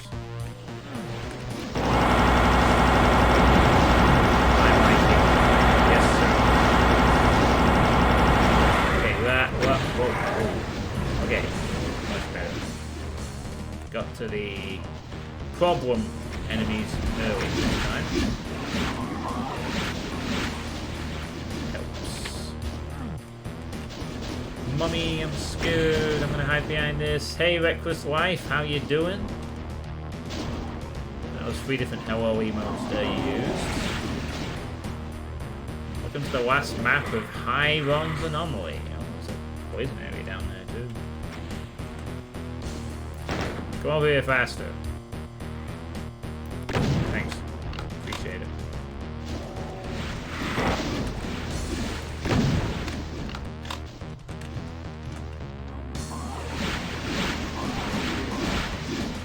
Not enough cyber demon killing.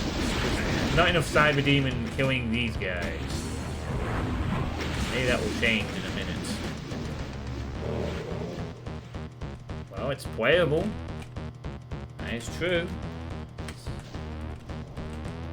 And we are showing some devious monster encounter placement that leads. Seems to fade as the maps progress, but it is there regardless.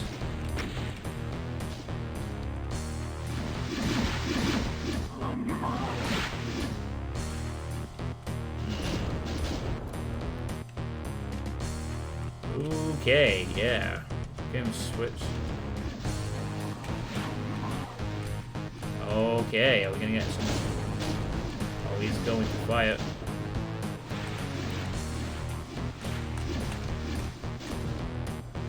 Come on, dude. Fire, fire, fire, fire! Yes! Gonna hit something. Right. Alright, I think it's... Might be time to kill these ourselves, I think.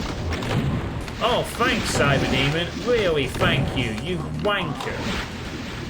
In the middle of fucking killing them, you just do that. I mean, really, was that really necessary? Was that really bloody necessary?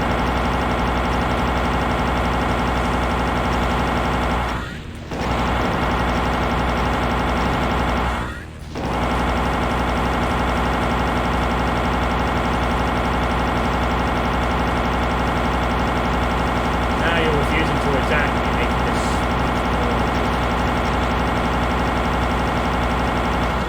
That's what you get.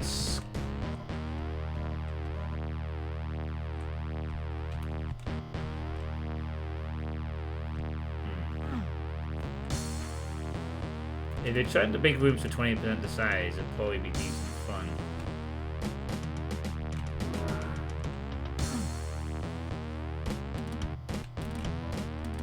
Cyber almost ran me out of ammo by dodging. Oh no.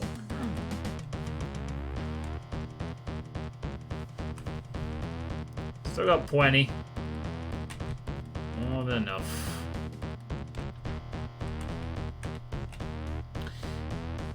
So there's a drop down over there. So there's a door here we can be going through, but it's keyed. So it looks like we will have to go down here into some radiation.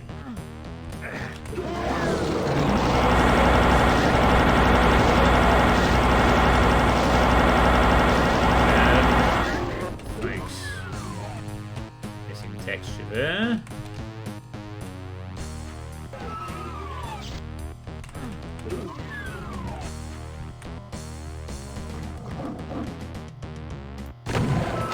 Actually, that being said, Doom does not have missing textures, so... Does it? I don't know if Doom shows missing textures like that, to be honest.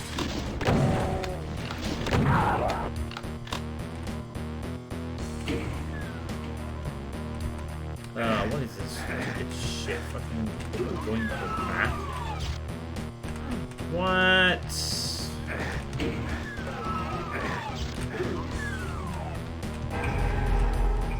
a bloody secret. Does that mean the door's just flat out open? Yeah. Oh. No.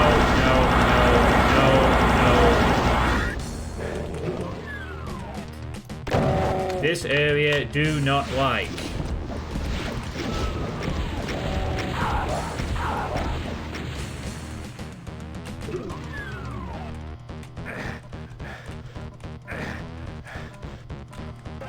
Awkward bloody pain sector running and enemies and ugh.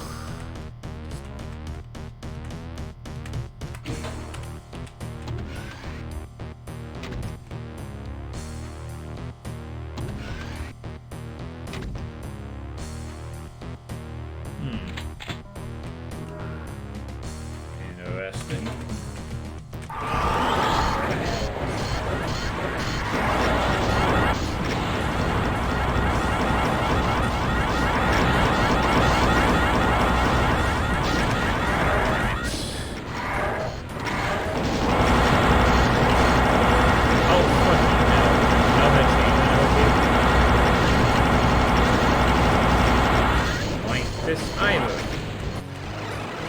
Yeah, I think I will bow out there.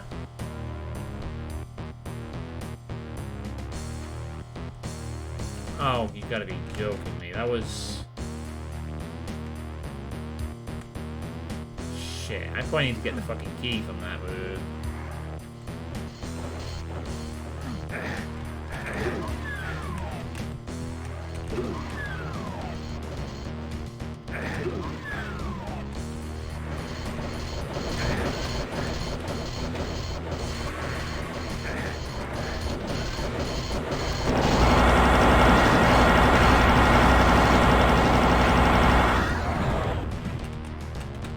Okay, let's do these fuckers.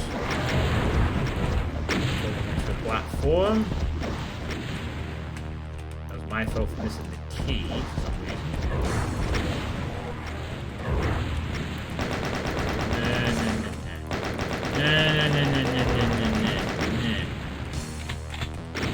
Thank you. Alright.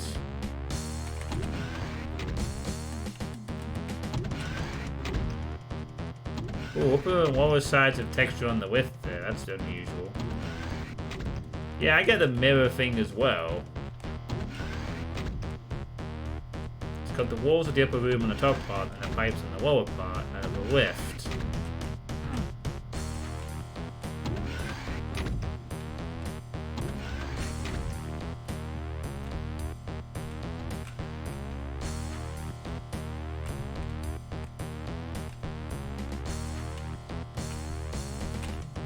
Other lift. You mean this one?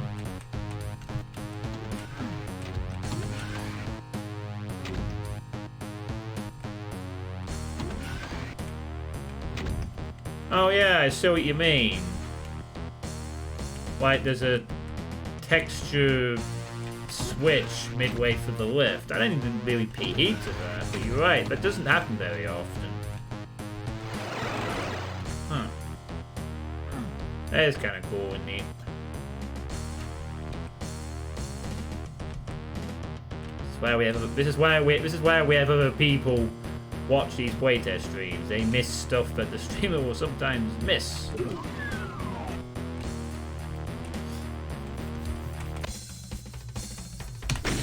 Indeed it is. I just didn't barely know it's registered. I was too busy thinking of what carnage awaits in this room. Yeah, I'm pretty sure that if it's a missing texture, you have the hum effect, even in modern GZ do. So that texture thing is either a deliberate choice or a placeholder that just didn't get replaced or something. But I'm not 100% accurate on how texture errors work on at least UDMF. So big room, big opening room with, well, plenty of room to work with and ammo and stuff. Then we have some awkward paint sector brutality for a moment, and then oh, that's it, sound map, and then that's waste tunnels. Right, so that was Hyron's 4 maps of Anomaly. What did we all think of that in the chat?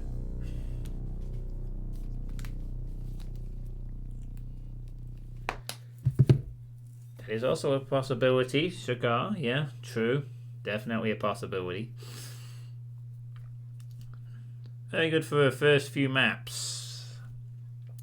Decent enough. And very generous with health and ammo, at least.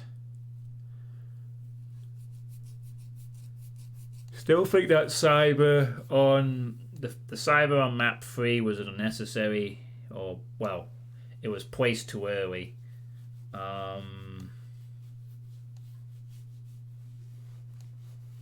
Basic but playable have potential.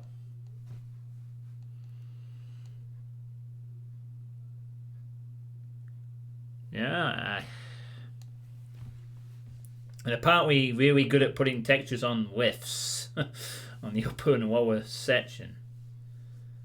So maybe they know a trick or two for detailing. The detailing seemed to be respectable enough, especially with the lighting. I mean, it's a little basic in some spots, but it wasn't ultra bland or anything. I certainly had no visual complaints. Could use some more detailing and add more depth instead of straight walls. The lighting was dope.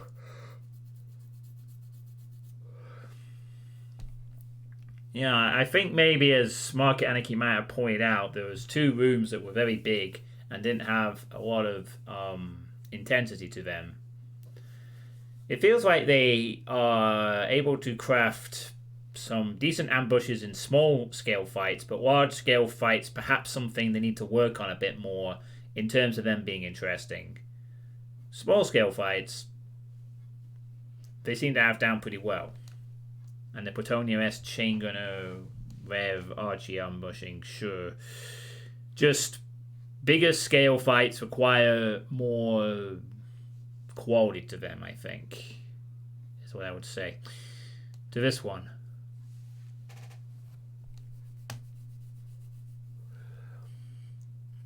Definitely.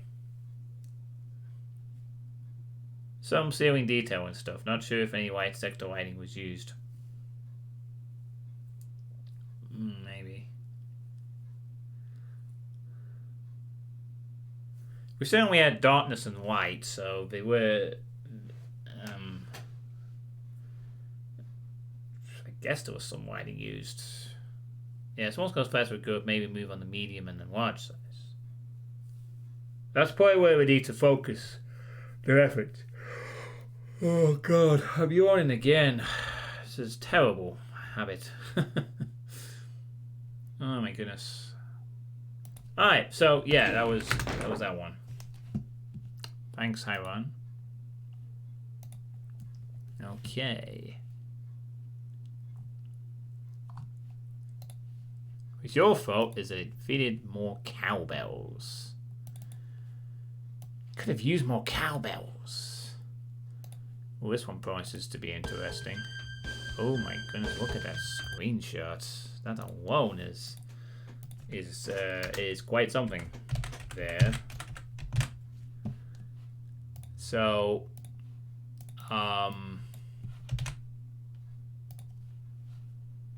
the next map I'm going to be playing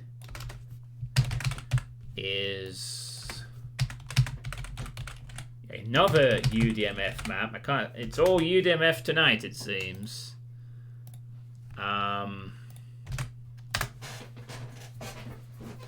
Corrupted Cistern by Lutz, who, now that I think about it, has been here since 2000, so this guy's not even a bloody amateur. Wow. Okay, I probably just chose this one because I just saw UDMF GZ Doom, and then I was like, okay, sure. I think this might be less of a playtest and maybe more of a... excuse me, a playthrough, but it should be fun regardless. So, Corrupted Cistern started as a sandbox for experiments with UDMF and Ultimate Doom Builder, and ended up morphing into an Unreal-inspired trek through ancient waterlogged caverns. Took 6 months. Jumping, crouching, and field goal all permitted. And it's a GZ Doom. We're going to have some Ancient Aliens resources. Testing by Aurelius, Biodegradable, and Do, and Jimmy provides a music track. Okay, well, this could be good. So, I would think just from seeing the picture, map. Yeah, Woods, I think, is an experienced mapper. I'm pretty sure. But, well. Sometimes I don't usually like to play test maps by experienced mappers per se, because usually there's a lot less to go over, and usually, you know, it's just an excuse to play the map. But you know, even the good mappers can have faults. Expecting some big 3k HP max. This is a new meta now for Doom mapping. Buff your enemy stats. Slaughter maps when. Alright, well, let's play. Long load time, that means it's going to have a shitload of stuff in it. So here we are, the Corrupted Cistern. And since free look was allowed, let's use it. Why not? It's a UDMF map, we probably should be encouraged to look at the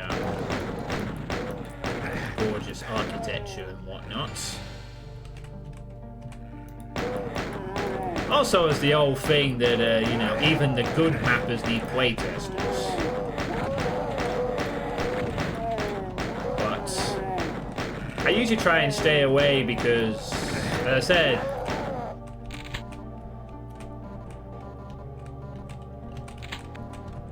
There'll just be far less to criticize and analyze because they mostly know what they're doing. Oh yeah, look at that. Big hole in the cabin.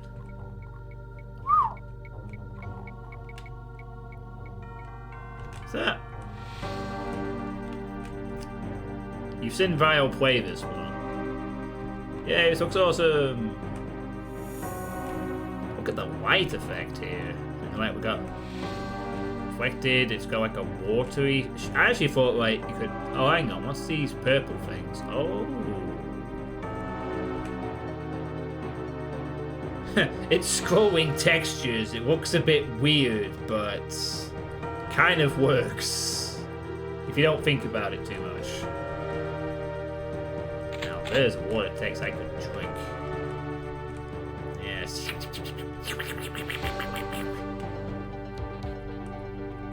Really nice.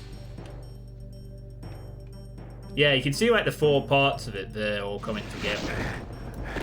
That's an imp. Nothing special there. So it does look a bit weird when you look at it, but it's the effect that kind of still works. Some imagination required with some of the effects in Doom, of course. Which is fine. If we're playing these types of games, we can overlook some graphic quality from time to time.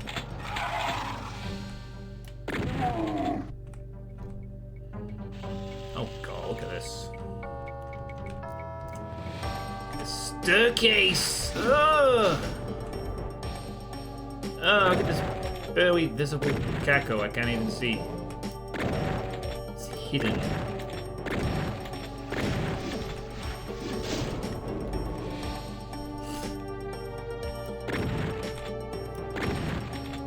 Okay. Oh, I can shoot. Look at this staircase. How nice does that look?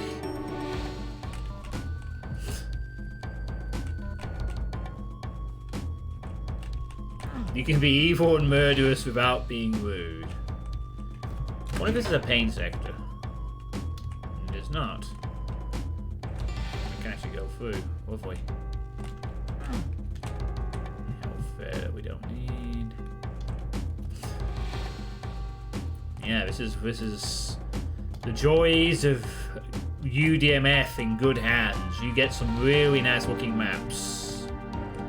It almost feels like you're playing, at times it can feel like you're playing a different game. You know, this is why I like playing these types of maps.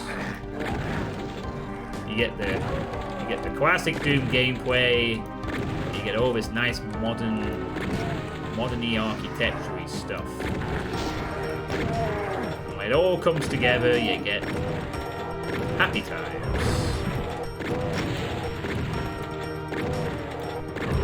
Really nice. Although, on the other hand, I also like it when, on the other hand, I also do like it though when boom maps and vanilla textures are used to create such things using imaginative texture use.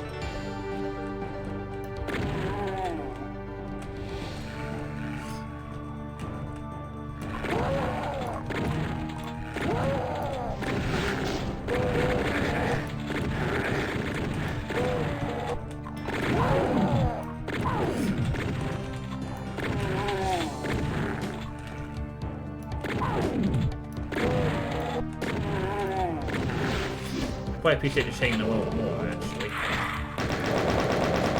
A little more useful in getting the view.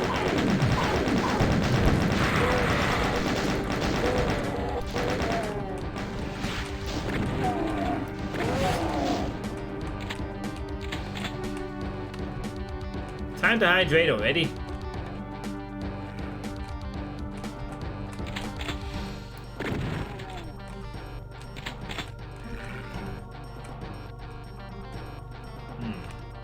The only thing about maps like this that rubs me the wrong way is that it doesn't feel like Doom anymore.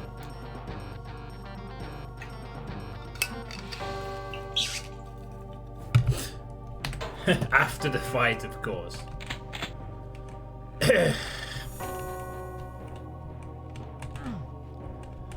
Dude, I have 14k points. I have no idea what to use them on. Maybe you should just hold on to the points and save them for a rainy day.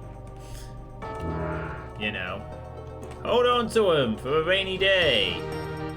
When maybe they'll come of use. That's what I sometimes do with points on channels. Hey, thank you for the follow, Reckless Life. Hope you're having a good evening. I think you've been working for a little while from earlier. Got a whole cherry now. Okay. Lots of love. Thank you. And speaking of which, hello, Cherry! How are you doing this evening? Look, Cherry, a new follower, Reckless Life. Do you want to say hello to them? Me? No. Why do you not want to say hello to the new follower, Cherry? Me. You only respect followers who name themselves after you or cacodemons in general. Me. Well, gee, Cherry, that narrows it down to about 0.000000001% of Twitch. People who happen to be accidentally called Cherry and the occasional Cacodemon fan. Yeah, Serious Cacodemon is named after you. It has it in the name. And you like Serious Cacodemon because he tells you to charge the webcam. Me. Alright, you like Serious Cacodemon, so that's it. You want more people to name themselves after that. Okay. Alright, Namco, I will see you later. Thank you for watching. I will see you around. Okay, well, we need to get back to this map. It's really gorgeous, isn't it, Cherry? Me. Needs more fuck off. Fire blue. Pfft. Right, that's enough. You are not giving mapping critique. Me. No. No. That's enough.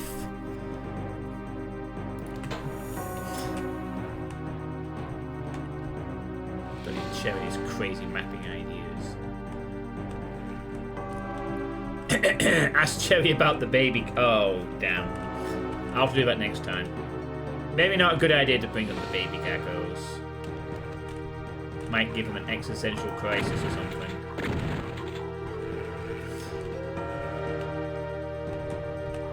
There's no need for fireball on this map. Oh man, why am I... I mean, until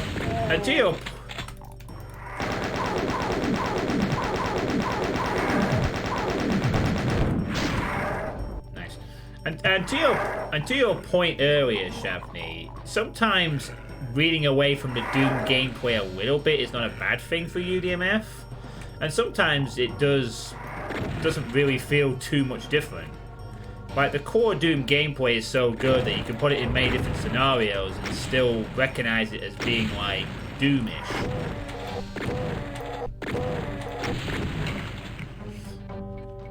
You know. I don't really think that when I come into these, unless it's like so heavily modified. But even then, you can still see the Doom stuff underneath. It's a thing that a lot of the id Tech 1 Engine games have. You know, some of them more trying to visually and audially deviate from Doom than others. Still all of them with that quality Doom engine goodness, you know.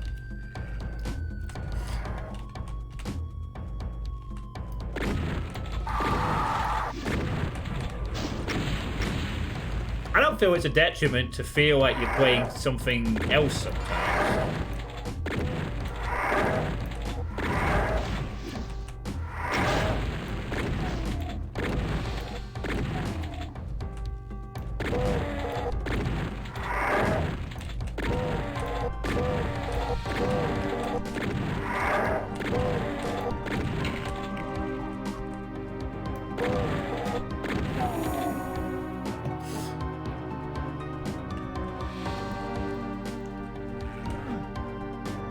gameplay is fine, especially for the age, but vanilla lacks the oomph that modern shooters have, or modern retro boomer shooters.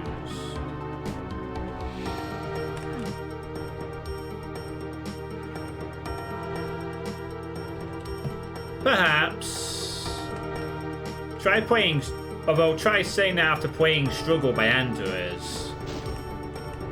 You might be pleasantly surprised.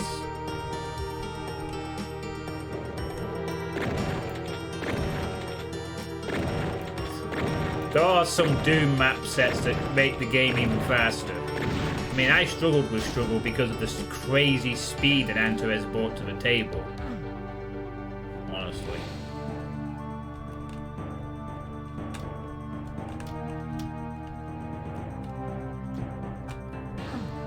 Well, yeah, but it isn't UDMF.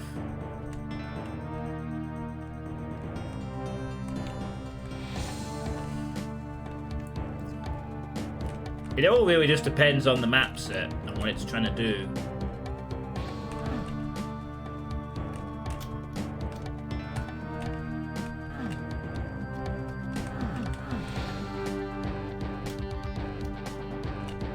Gosh, we just look at the 3D shit on this map. Absolutely crazy.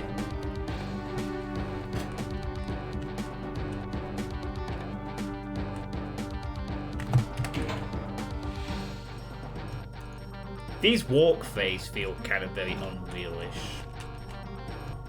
Is that a switch down there? Oh, a yellow key for this object. Okay.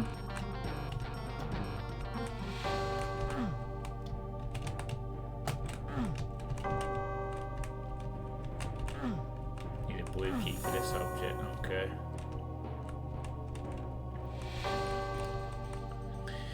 Very well.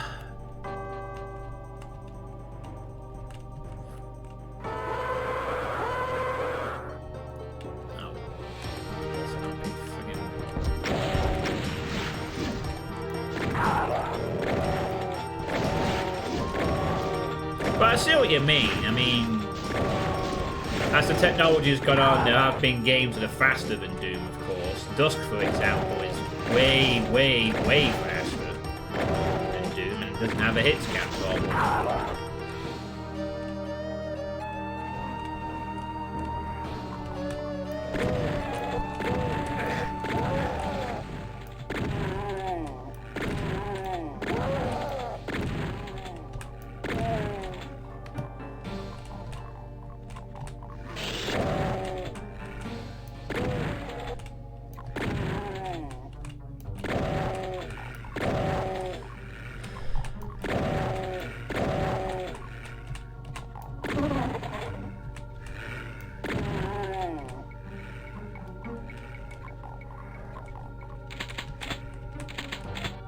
I really don't have a lot to say at the moment. This is just a really nice looking map.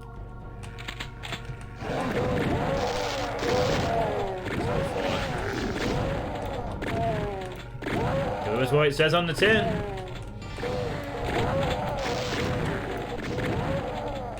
I hope Lost Civilization has some maps like this when I get around to that eventually. I think it will. Jessica double headers are coming.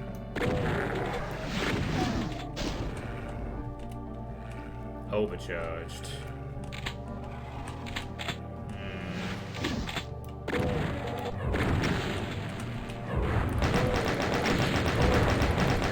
I'm perfectly happy to play this just as vanilla. I don't feel we need to mod this experience.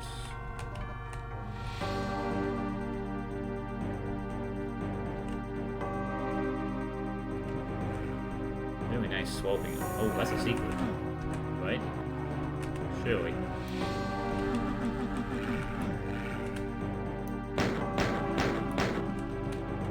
Feels like that's a secret because of its... Well, I could be wrong. Maybe not.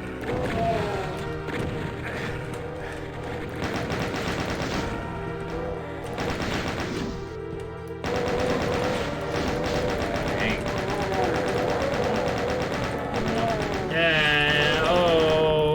Ho, ho, ho.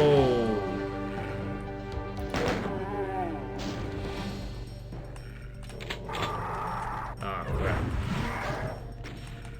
a little too busy right now. Oh, God. I can't even bloody see them.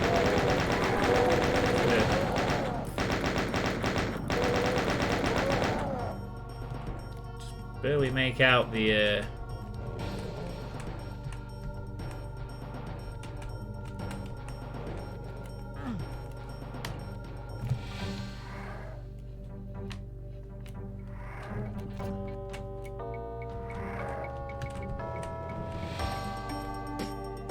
Very deceptive moss there.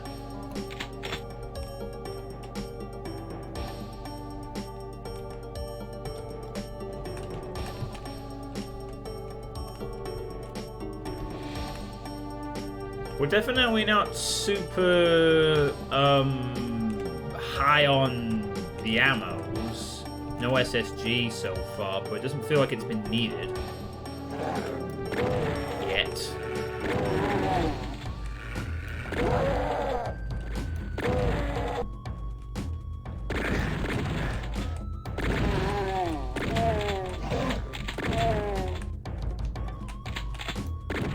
Perhaps been the odd slight hit scanner window blind spot, but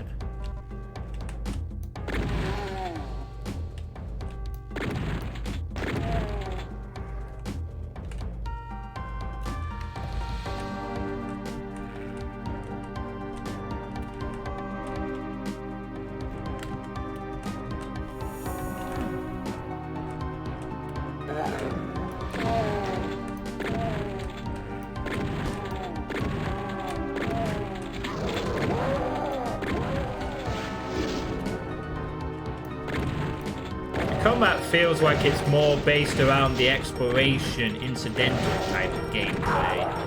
Where it's not about the ambushes per se, but more like...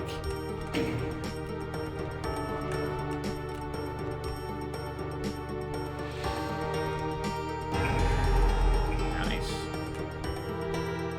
And the secret room is pretty nice.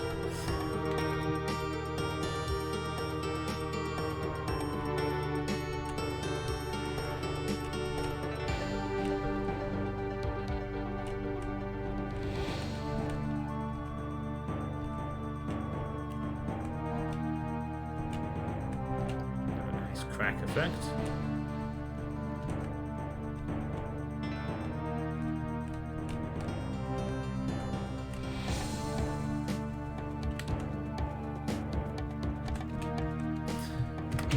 A map set that gets played using different mods is like a song that gets many remixes. Yeah, some of them are terrible and some of them are an improvement in some ways.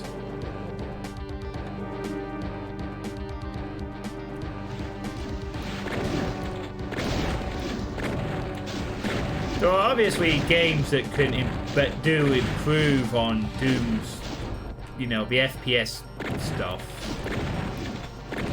which is nice, obviously.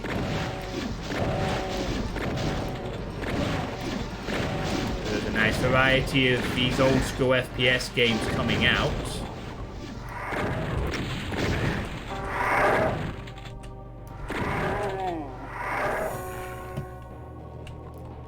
But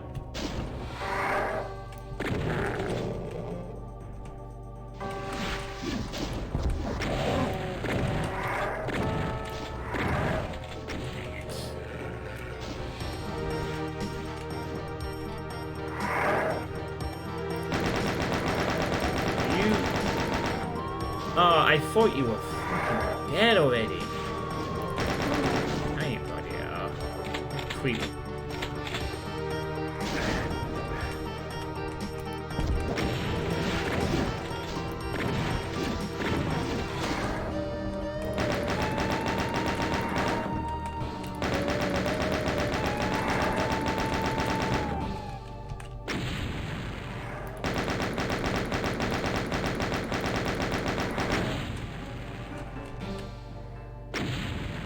There we go.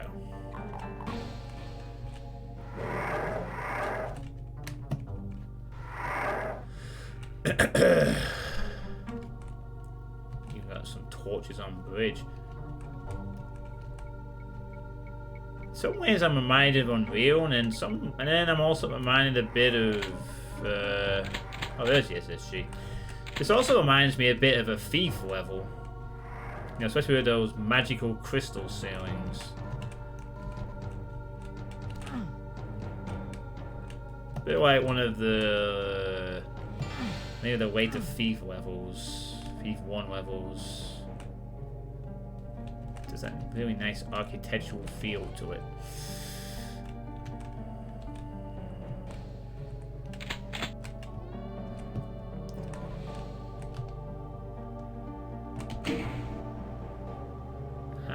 The secrets.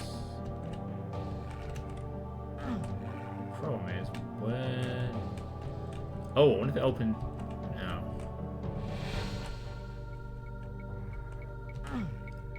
What we're doing with this in the equivalent of Nightcore remixes.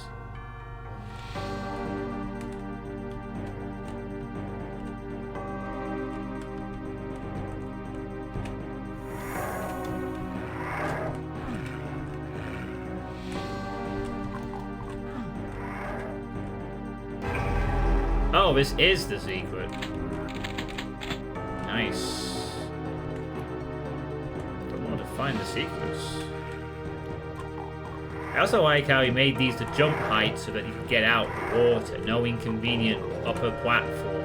Something like that.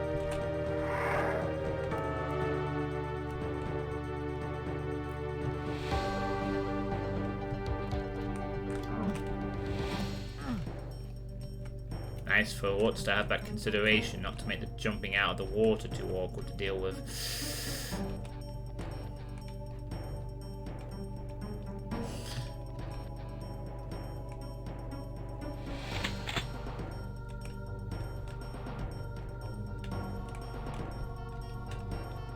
Some of the texture stretching on rocks might be better if adjusted.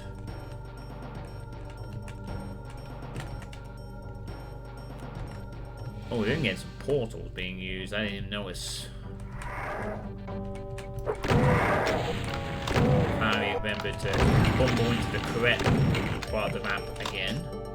Better equipped now, finally.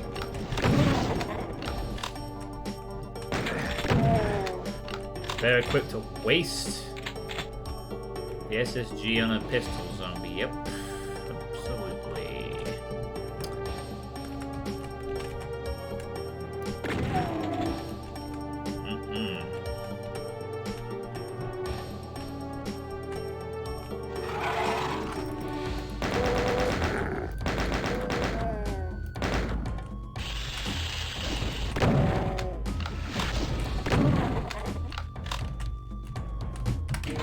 But the one thing I guess it's perhaps worth bearing in mind is that even though like there are a lot of modern FPS games that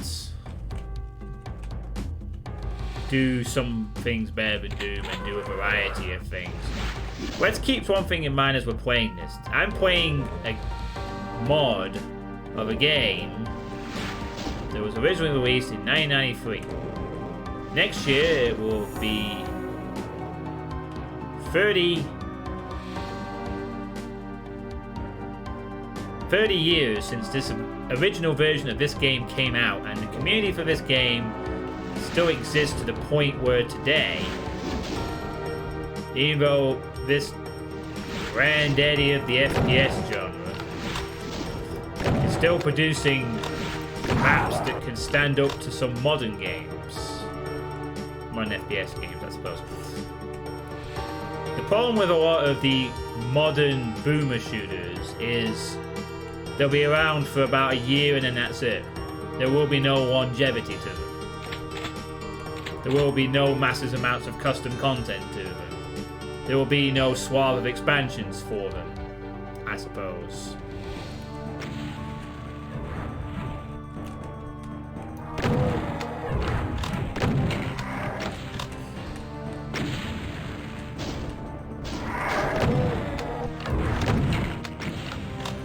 You miss anything cool? Nothing outstanding, I guess. Just the map still being this awesome. visual treat.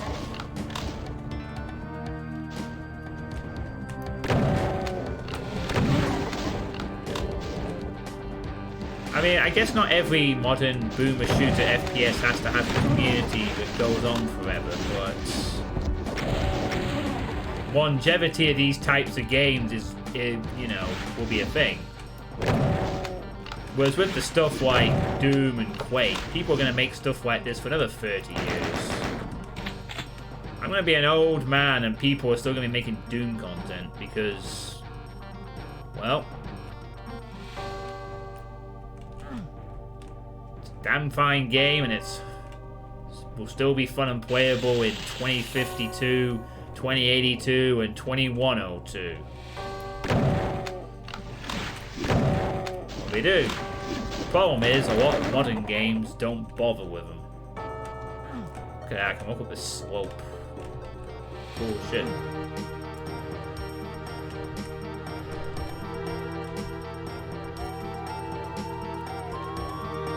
And it's a real shame that Noobwood never released the source kit for Dusk, to my knowledge. I was kind of hoping Dusk might be a game that might be like a modern equivalent to Doom in the community longevity elements, since Dusk gameplay is brilliant. But as far as I've seen, it hasn't happened yet, because Noobwood decided to go and do a million other things and create some other new games and be awesome in that way, but I would have liked to have seen Dusk receive the SDK treatment. Cool lift.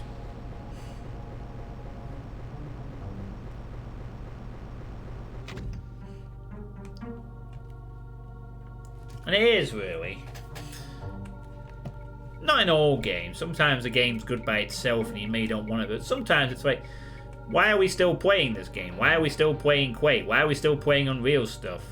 I know there's custom stuff for Dusk, but I believe it's kind of limited, isn't it? Because there's no full release of the SDK, the source code. So it's kind of like, not what it could be. I remember David Erring was doing some experimentation with some early Dusk stuff, and I was hyped for some early of that. But not that I've kept on top of it, but I don't think they've actually released the source kit. So it's still just very basic stuff for now. And I did say they were even going to add a co-op mode, weren't they? I'm pretty sure they were also going to add a co-op mode, which I don't think has also happened. It's almost like they made Dusk, promised these things, became way more successful, and then just started making other games and then went back to doing Dusk again.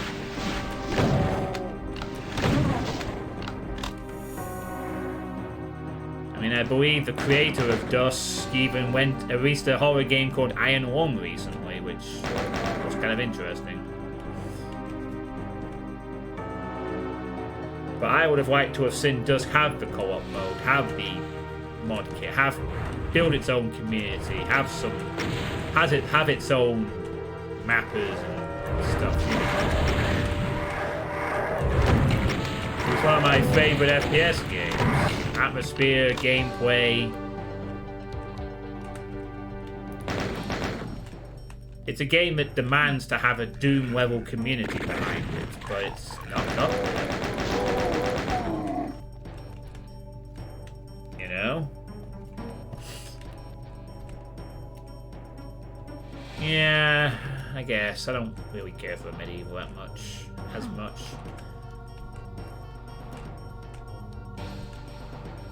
I just didn't. I didn't play Unreal prior to it, but I didn't really care that much for Medieval in the long run. Just didn't click with me.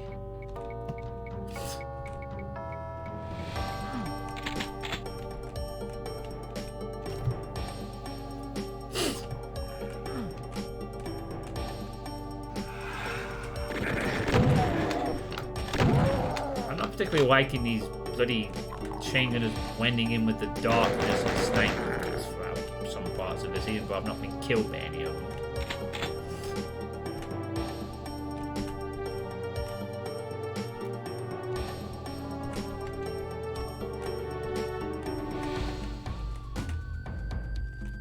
It's a pretty room just for some armor. I was half expecting something to appear when I grabbed it. Maybe this map could use 1 or 2 traps that are kind of monster closet teleporty type, perhaps? Maybe just 1 or 2. I don't mind all this incidental gameplay, mind you, but no harm in having the odd trap that's based around it. Oh, this might be one here. And this is a much bigger arena for it, too. Guess what you wish for, I guess.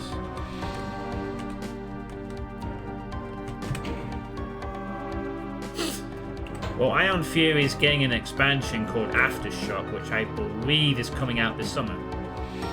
That is something I may be playing, because I liked Ion Fury.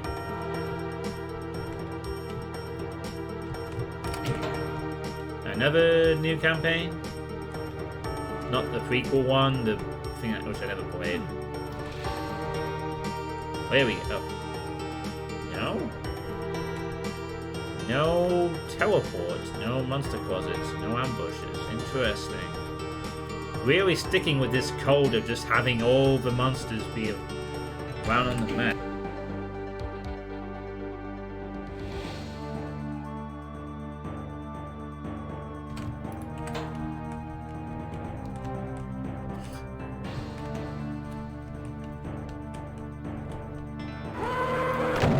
Well, it's okay. I mean, really wouldn't have hurt to have a trap there, perhaps, or some encounter based around that blue key, given the room's big enough for it. Feels like a bit of a waste. I mean, this is the kind of thing that Hellbound did. They've had but even Hellbound did occasionally pull the monster triggers.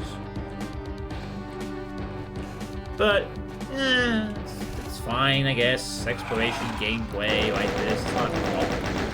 Just doesn't hurt to occasionally, not all the time, but just spice it up a little bit from time to time, just to... Oh, so now we use a teleport ambush trap on the curved stirred thing. Okay then. I know.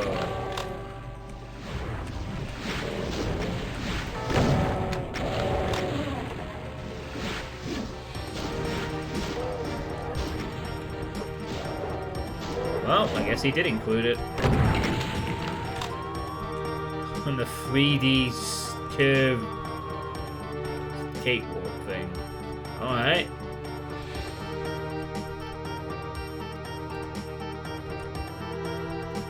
You never completed Ion Fury. You should one day. Ion Fury was great. I liked Ion Fury. That's probably why I'm not really bothered about DNF 2001. I don't think. It's like Ion Fury came out. That's probably its spiritual successor, really.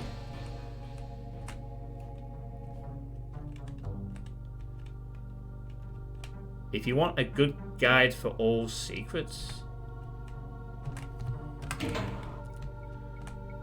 Alright, now the thing I have to try and figure out or remember is where the bloody hell was the blue key ever used? I know there was 2 things that had it. There was... I think they were both around here, weren't they? If memory serves me correctly. There was one door. Oh. There's the orange key.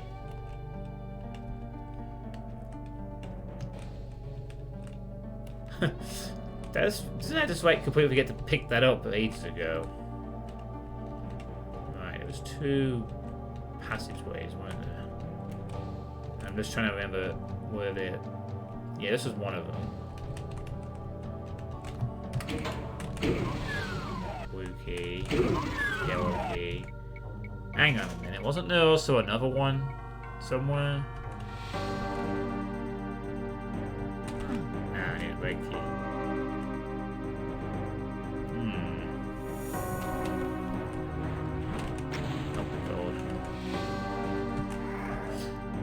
sure there's an underwater one somewhere I missed as well.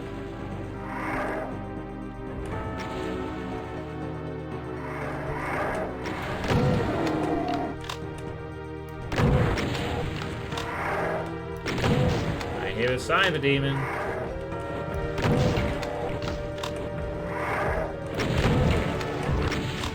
Oh my.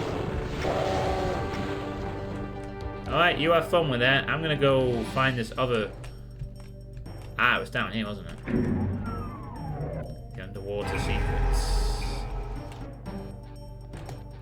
Yeah. There we go. 3 out of 4. Sweet.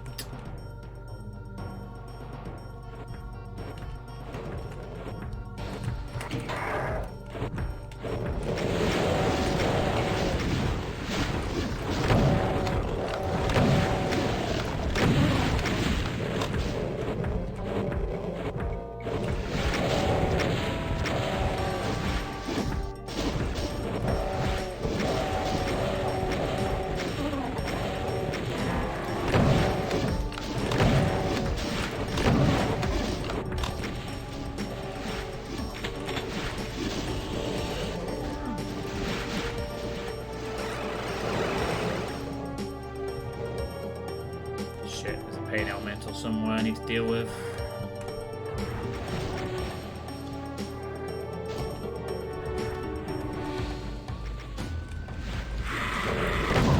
Right there, my... Fuck you, you cunt. Fuck's sake. Out of my bloody way.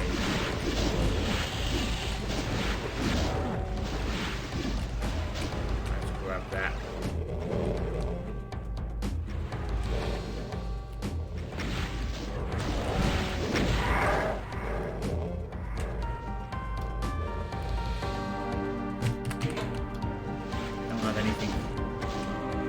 My first death of the map.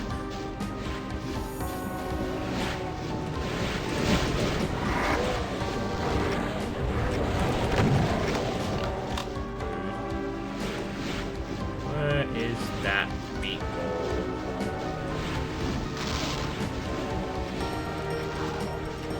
Well, maybe he's already dead.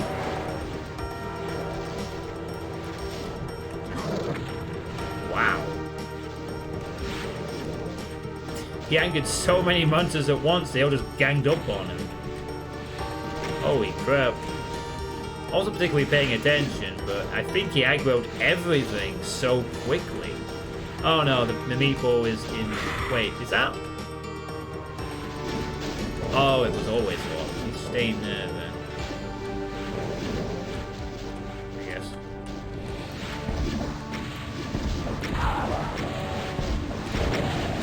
Fucking Spectre nearly tried to intercept my rockets.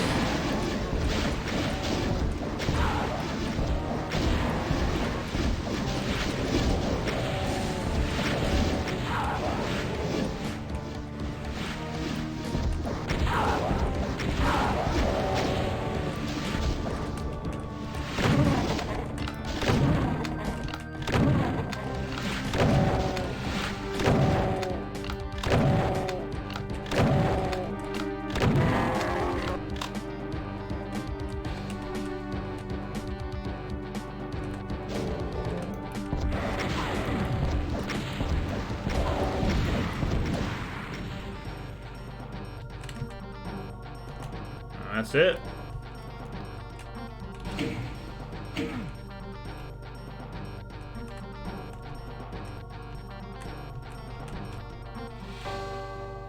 Not a bad finale arena, I will say. Not bad at all.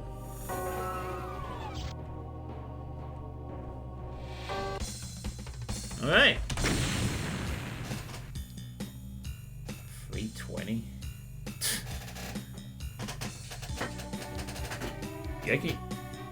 You know what? You probably could, considering you can ignore a lot of things, but there's still a fair amount of hit scan nest in there. Alright, well that was a good map. Prime in the house. Hello, Primevis. How you doing? Boy,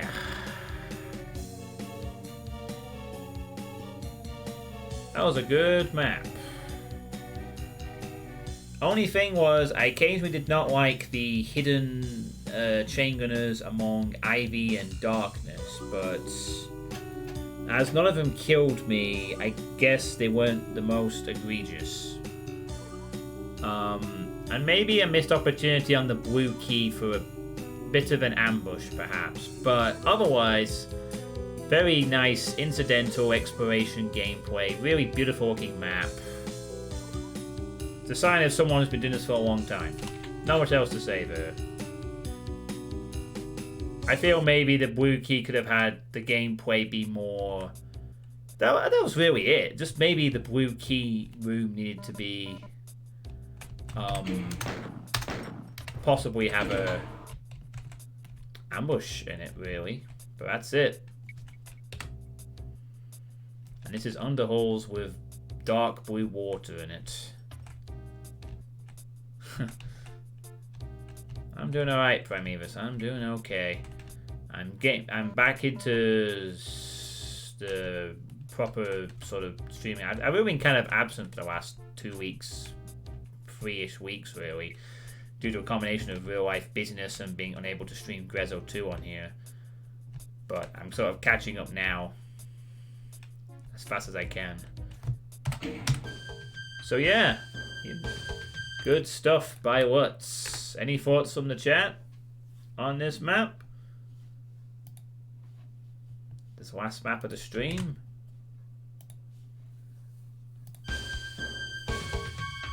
Winky nerd. Map if you're interested in playing it.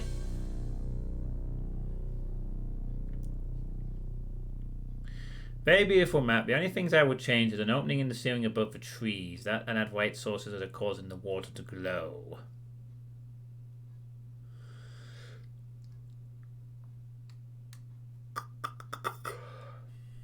Yeah, maybe the map perhaps sorry. Perhaps the only thing in terms of the visuals is the map kind of lacks that big, amazing, super visual wow moment, perhaps. But across the whole of the map, it's pretty solid, obviously. Just maybe lacking that really ridiculous moment of ridiculous visual splendor, perhaps. Either just to stretch textures on the slopes in a couple of areas, with maybe more trap. Yeah, just maybe in the blue key room, I think. It's just then a bit weird to see a teleport trap on the sloped steps where it doesn't really need to be one there. I don't mind doing maps that don't use teleport traps all the time. As I said, Hellbound is one of my favourite map sets because it is more incidental and you don't have to worry about pick up a key and 100 enemies show up. It is nice to play like that sometimes, but there is a time and a place for the cliche of pick up key, here comes the monsters. It's fun. And if you're going to have them in, then it's just a bit odd. Blue key room with a lot of room, a lot of potential for enemies to be coming out and making it interesting, ignored. Slope, going up a tree in the middle of a pretty room. Here's a couple of Rebs and Cacos that just portal in.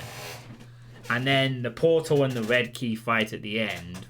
Fair enough. With a cyber, that's fine. You'd expect something for that. A good balance between accidental and scripted fight is always best. And I think because it's an exploration map, you'd heavily lean towards having a lot of incidental fights because you want the player to explore, which was well achieved. It's certainly a nice map to look around in, for sure. But you do have to have the odd trap here and there. But it's, you know. I do like monster closets rather than TPs most of the time. Always a place for both. But yeah, splendid looking UDMF map, and this is the kind of thing that reason why I like playing UDMF maps. Maps like this of all kinds. The visual splendor and gameplay that is nicely done. Right, that's gonna be the last map of this playtest session, and I only got through 4 again tonight. So I am going to do one more playtest session tomorrow evening to conclude the playtesting for this month. So there will be another Doomwad playtest session tomorrow evening. I have a couple more I want to take a look at, and hopefully, if I have time, there is a particularly interesting one I want to look at.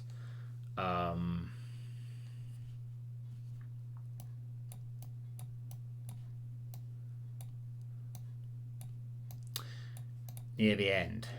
Shame couldn't make it early. Well, that's fine. I'm getting tired, and I do have to. I'm just getting tired.